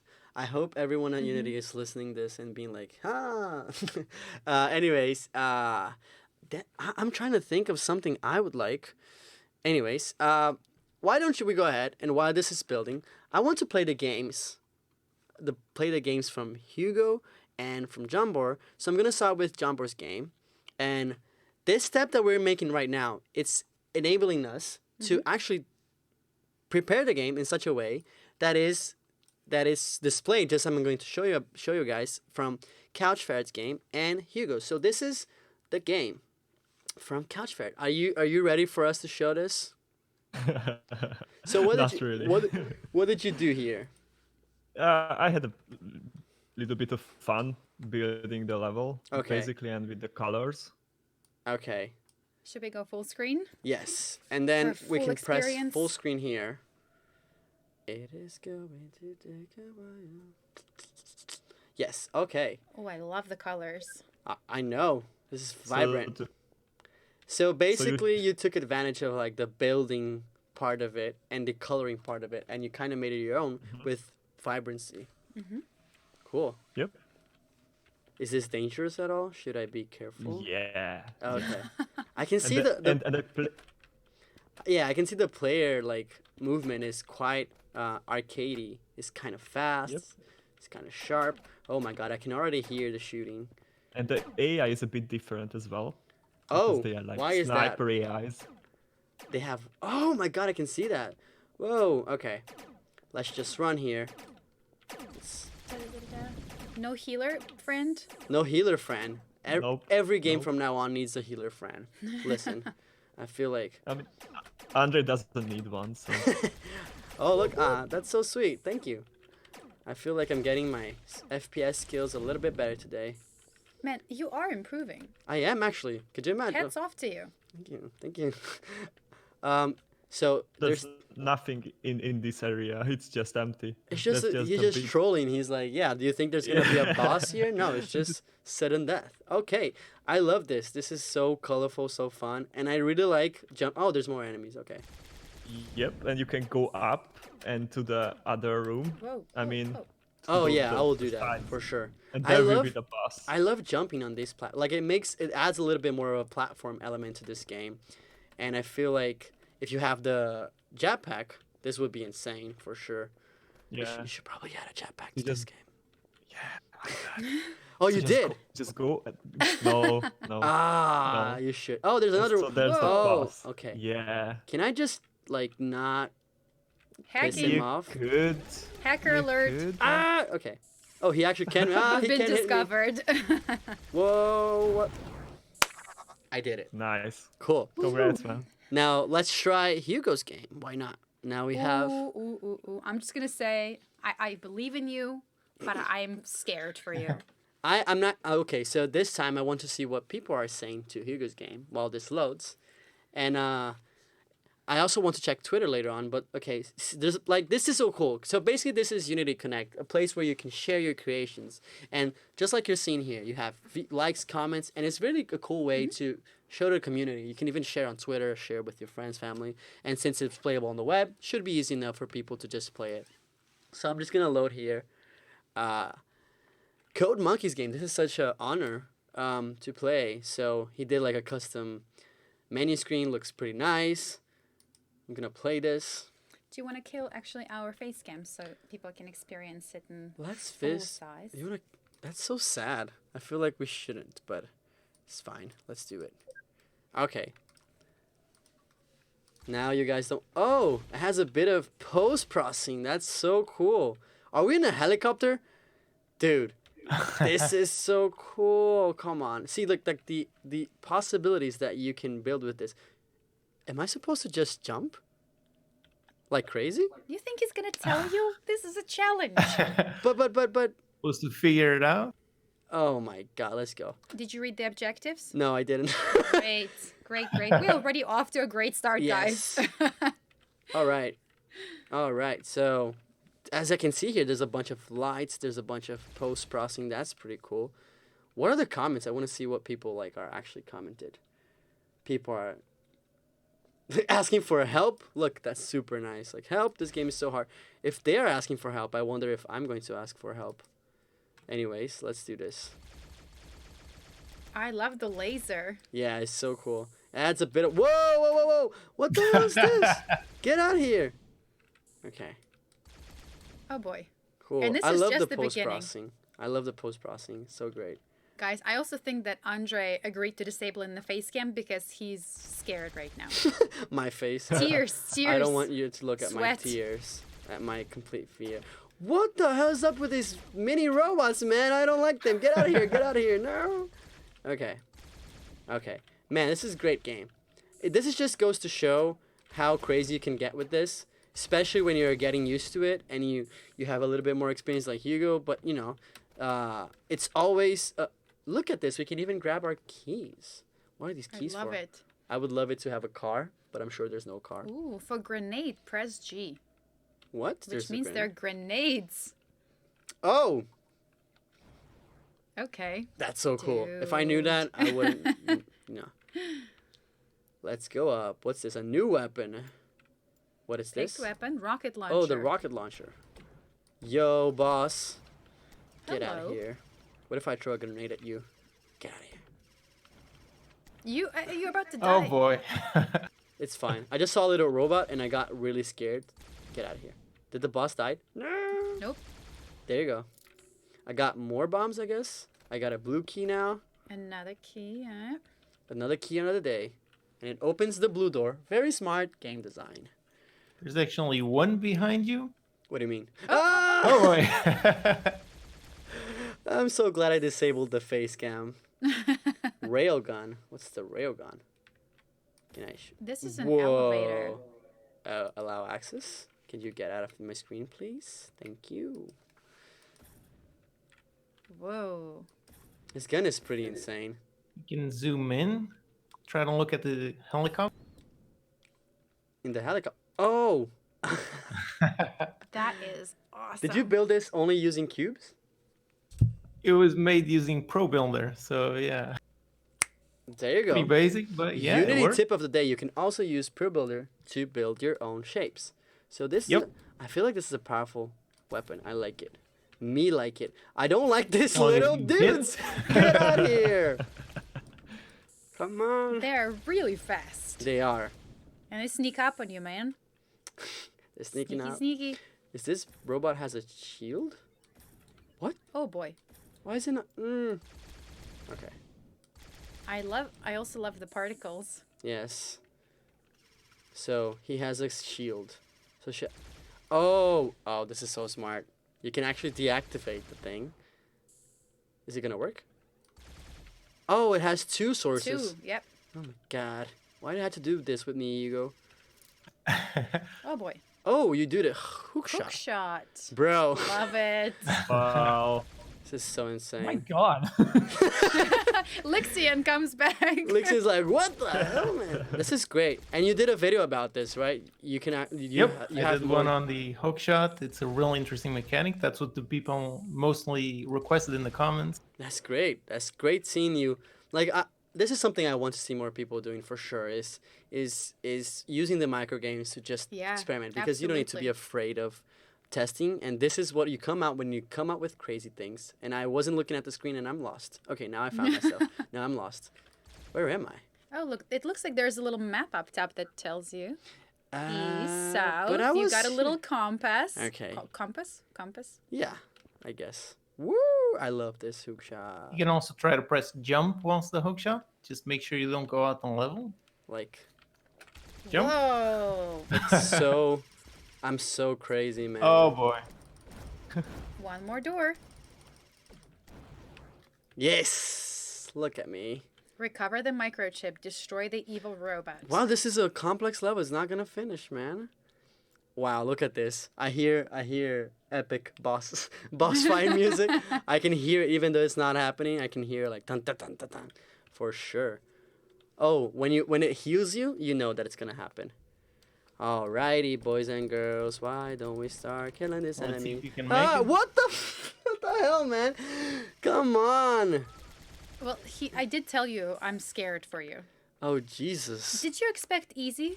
I did not, but I did not expect super hard either. So, I'm just gonna destroy. Oh. Little dudes everywhere. I don't like the little dudes.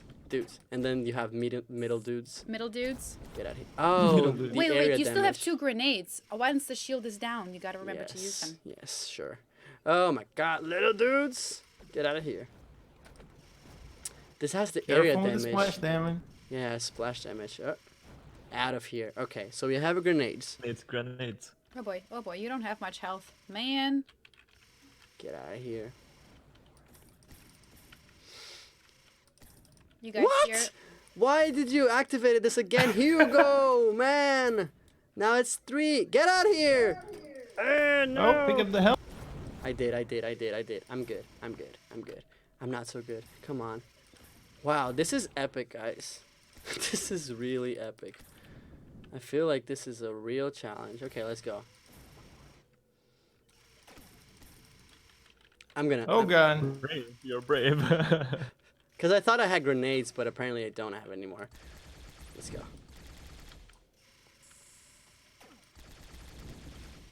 This. I mean, I'm not gonna lie. The chat is really enjoying this. They are. And Anna says, smiley face with the teeth, LOL. Oh. I'm gonna lose. Hookshot was my first mod for HL2, says Eric Simov. can actually show my No. my The face, sadness, the guys. sadness. The sadness is real. But this was fun. Oh my Losing goodness. is not always bad, right? But I mean, that was like Hard. hard. It was I think hard. that he just cranked up the difficulty to like, you gonna Well, lose, it's a boss boy. fight, so yeah. Maybe I should try it later on today. But why don't we go back to our project and see if things were done? So now you can open, share your game. Let's read how it goes. Like, way to go. Next, you're going to export your WebGL game to your own dedicated webpage. Don't worry, we've made the process simple and easy to follow. Open Share WebGL game window. So we go, maybe we should close this window, and then we go to window, and then Share WebGL game. And then first, I need to sign in. Okay. Actually, editor to go to account. Yes. Okay, so why don't we talk a little bit more about the Unity challenge? So meanwhile, I actually log in into my account, so we don't forget about that. Please make sure you have a Unity ID logged in, and all right, let me go back here, and then. So guys, anyways, speaking of yeah. Unity Challenge, we actually do have yet another treat for all of you that have participated today on the stream, or maybe you just watched and you actually did not participate, but don't you worry, because you can actually take this offline, and we have an FPS beginner mod challenge. You can actually submit your mod by December 13th, and that just means that you have yet another chance to win awesome prizes from Unity. Speaking of awesome prizes, you guys, we have a team that's behind the scenes right now, and they've also been keeping an eye on amazing creators and viewers that have been participating and submitting their projects, and yet another place where you can connect with creators and beginners that are also learning Unity, and maybe they're modding FPS or any other templates, is Connect. So we actually found someone on Connect that had created that had an entry, and we actually saw Nikki212. Wait, one moment. Just Yes. want to. Yep, that's right. Just want to make sure I didn't botch that No one. problem. And Nikki212 from the FPS creator group. Nikki actually joined the group, and I think that's a really great way to connect with other creators that are modding this. Just to kind of have that support system around you, because once this stream is over, you can still be chatting and whatnot. So, Nikki, congratulations, and thank you so much for joining the FPS creator group on Connect. And you are our final winner of a $75 gift card to Congratulations. Unity Gear I love Shop. Unity stuff, Unity swag. I really want to see people on the Twitter being like, hey, look at my Yeah. cap. Speaking of Unity swag, guys, we're actually wearing regular clothing today. We both showed up to the studio and we're like, we don't have Unity shirts with us. So maybe So- you can have them. So Yes. So maybe next time we can actually participate to win the swag. actually, yeah, Andre participating on your first game jam. That would be cool. But anyways, so I logged in. Of course, I made sure to put in my right information, and now this is the cool step. It was made so much easier for us to just upload. So I'm just gonna call this your first game jam project game fun. No, I'm just kidding. I'm not gonna do fun. Anyways, and then it asks us to select an image. So once we click on that, we're just gonna select it. So we just need to find where the image is in our project, and if you don't save the project in your normal Windows or Mac repository, you're gonna need to look for it. So what I'm going to do is I am going to simply grab maybe the screenshot that we did here, right? And I'm just gonna show on Explorer, right? And then maybe I'm just gonna drag this to my desktop, just so it's easier for me to find. There's plenty of ways you could do this, but of course, why not? Why don't we just do this way? And then on the desktop, I can find my screenshot. Super. And then upload. But if you're uploading this rather, and you want to share this with 10 of your friends, and you're feeling a little more creative and your creative juices are flowing, you can make your cool thumbnail that Yes. sells the game. We have, a whole bunch of artsy people here. And if you guys saw, there were some custom thumbnails. So those are always a little extra awesome. Yes. And we're uploading here, and hopefully we'll have our game. And hopefully this is enough for you guys to understand that this tutorial is a great way to do all the steps. So you can see here we have playtest, build level, edit colors, add enemy, and maybe build. But of course, the possibilities are endless. So please make sure to keep trying to do stuff and keep building. And don't worry about building because that's not final. You can always just upload again and for people to see your changes, because one important thing about game development is playtest. You can make your friends playtest and they'll give you feedback like, hey, maybe this part is too easy, maybe it's a little bit too hard. Hugo, Right. Hugo. But cool. And now my upload is complete. Why don't we check it out?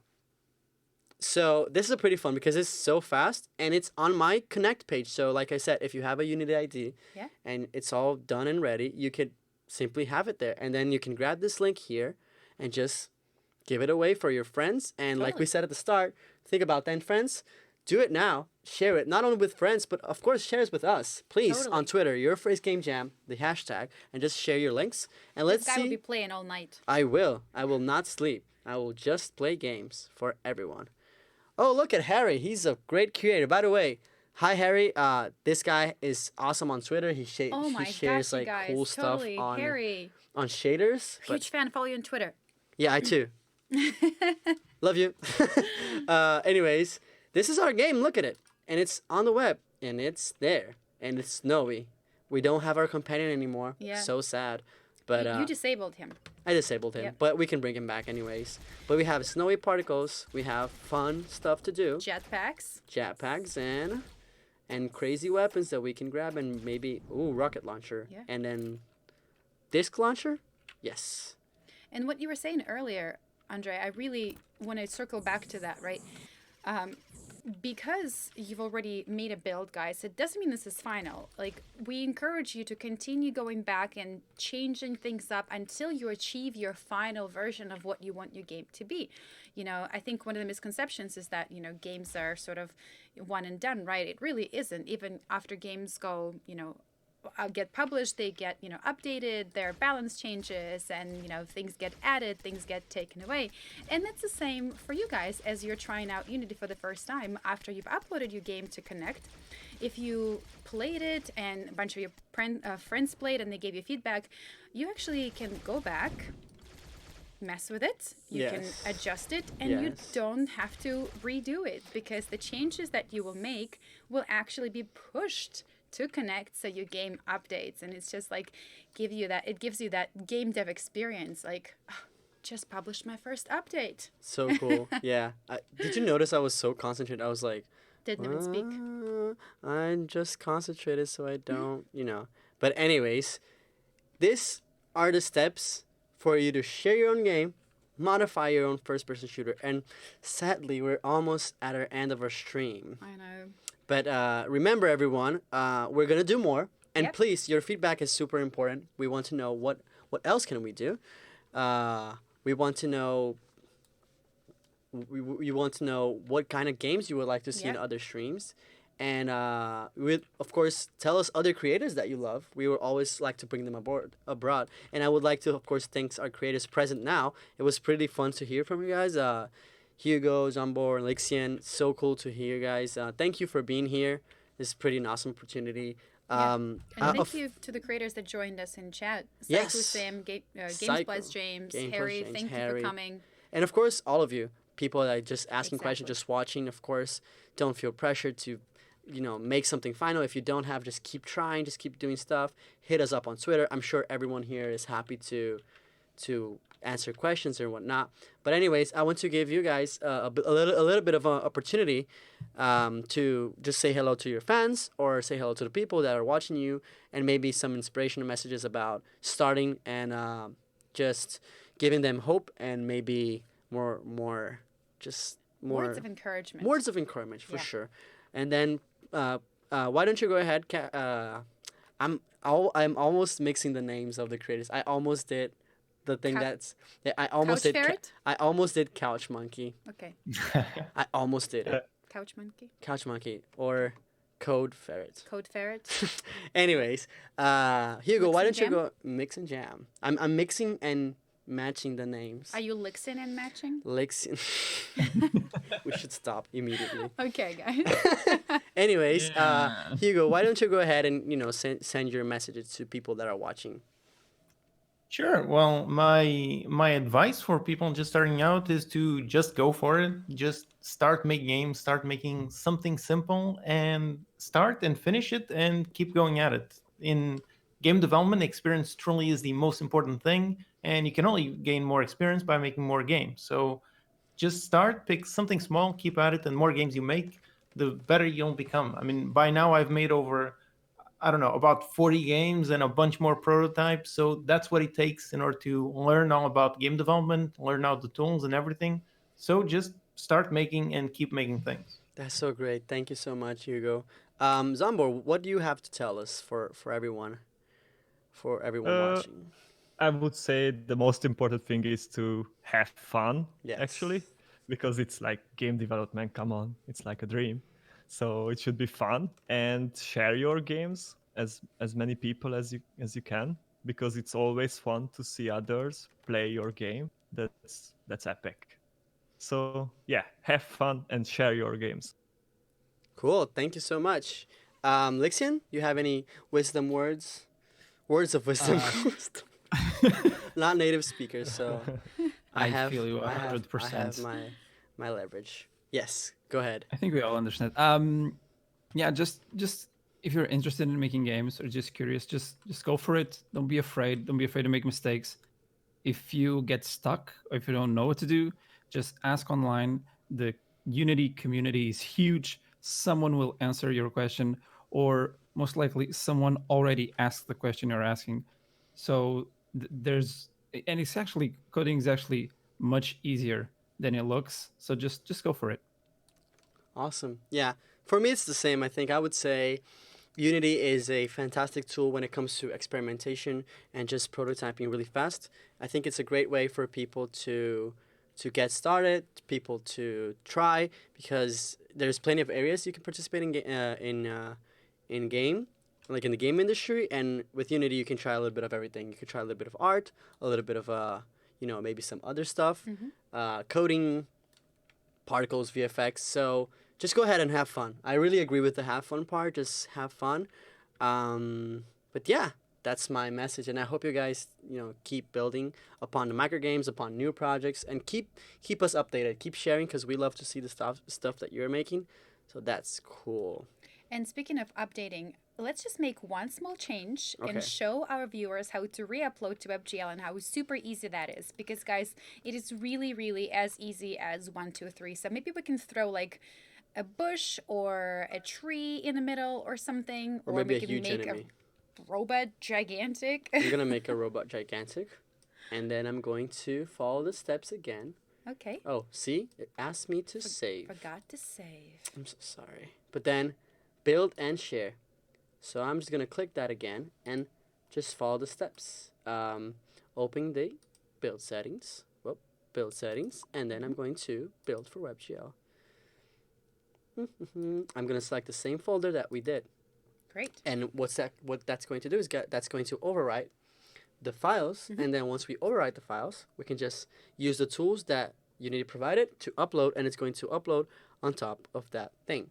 Super. So yeah, that's the little bit of a change. But anyways, I want to remind you guys about our challenge. Why don't you go ahead and talk a little bit more about this challenge? Totally. Yes, guys, we've alluded to it a few times. We've mentioned it, but we want to give you a bit more information. We actually have a super cool special FPS creator challenge. So for all of you that are modding this template and you're making it your own, you actually have a chance to submit your entries by December 13th for a chance to win some really cool Unity swag and also be featured alongside of other creators that have been modding this FPS template. So I hope that you're going to walk away super inspired. Actually, continue to mod it, make it super cool. If you saw it today, actually, one of the winners that got selected was like going for super sci-fi cool theme, and Lixian would be going for super spooky theme and whatnot. So make it your own, and join us in basically celebrating creators that are modding this template. Of course, there are more details in the description of this live stream, and it will still be there once this live stream is converted into the video. So check out the description and find out how to enter, so you can be entered in the chance to win more cool Unity swag. Awesome. Yeah. All right. So once the game is built, we're going to follow the same step as to share the WebGL game. And you can actually just take another chance if you want to rename it or port name. I'm just going to not care too much about this name. I'm just going to do... Actually, what was the name of the game? FrostBS. FrostBS. Now let's choose the proper name. And then select the image that is on our desktop. And then upload. Super. And it's uploading. And just like that, it's going to rewrite the game. So don't be scared to make changes or whatnot. So anyways, guys, we're almost at the end. Of course, we're just going to... Yeah. So, this is a sad time, guys. Sad times. But, it was super fun. Did you enjoy it? Absolutely. I'm excited. I'm happy to see people on Twitter. I think it was kind of... We were talking a little bit about this, about how the role on Twitter was just... We wanted to concentrate on the winner, but the role was just going so fast. You want to show it? Yes, for sure. Let's go around Let's here. pop it back up there, guys. The hashtag Your First Game Jam is just on fire. Because the first theme was lava.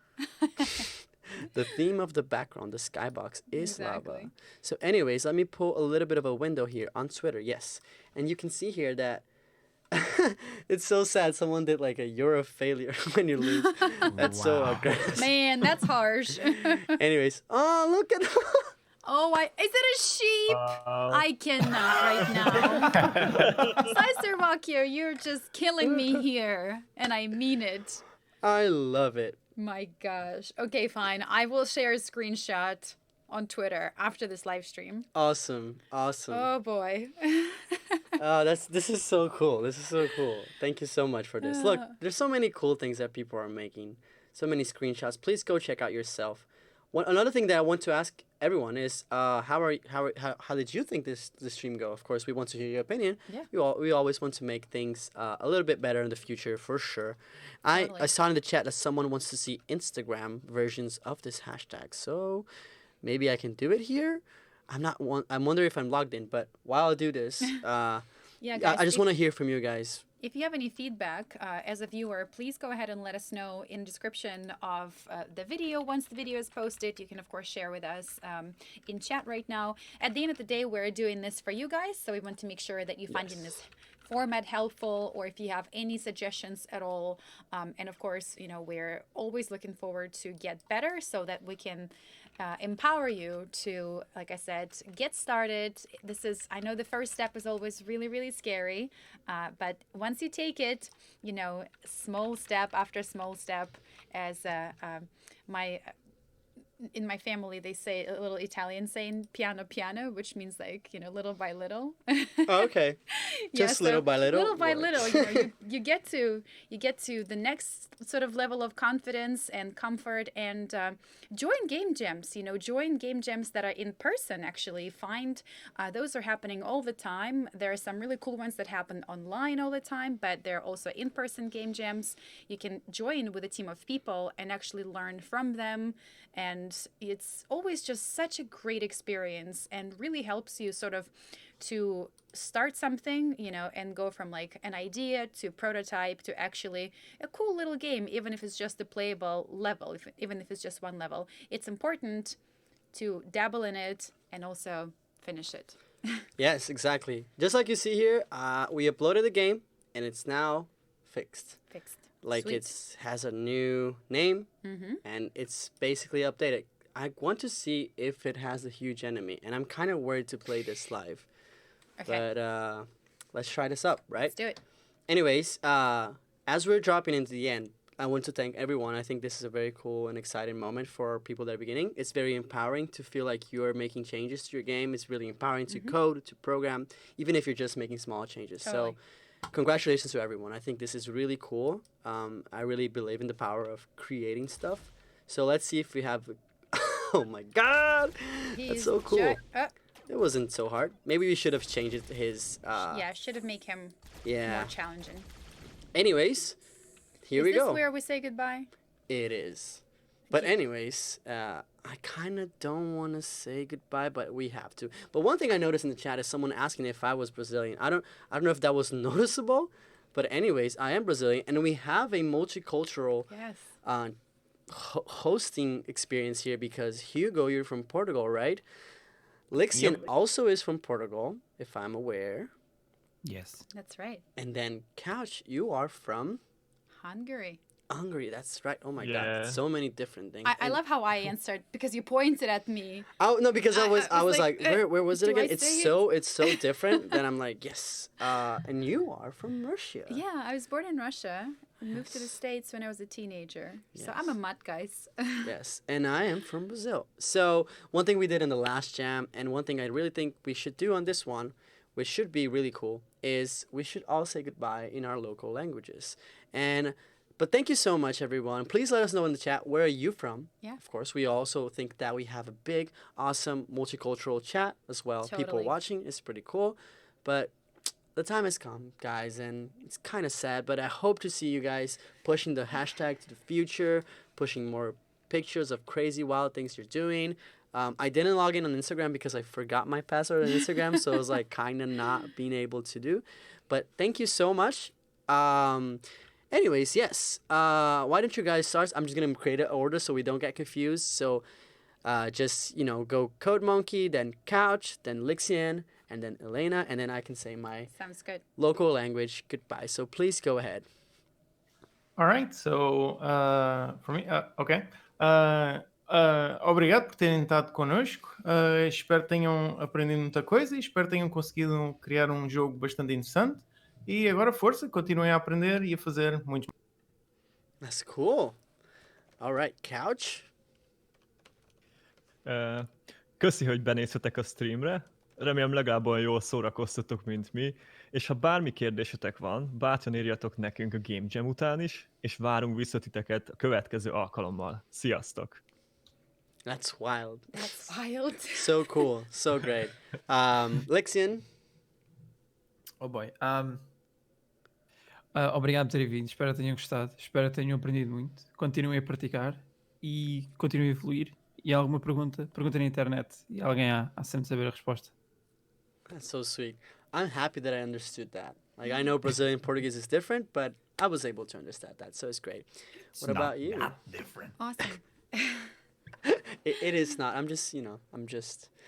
Sometimes it is, but sometimes it's not. So I guess I'll go in Russian. Since, Yes, please. I've been speaking English the whole time. Yes.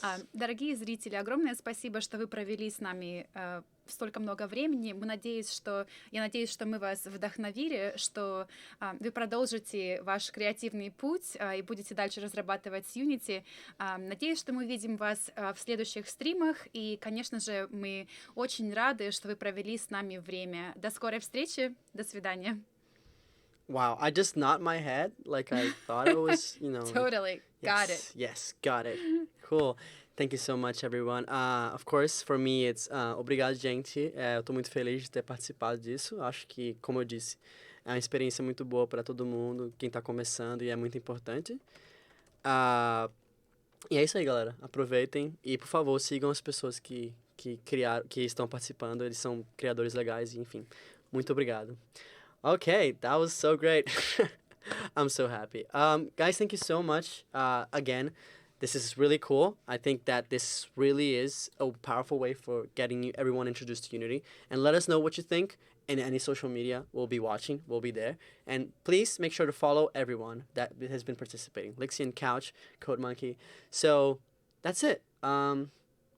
I guess it's time for a sad goodbye. It's sad, but it's time to log off, guys. Thank you so much. Yes. We hope to see you soon. Bye, guys. Bye, everyone. Thank you Bye, so bye. much. Bye. Thank you. Bye. Thank you guys for participating. Thank you so much. It was really an honor. Thanks for having us. Thanks for having us. Thank you. Bye-bye.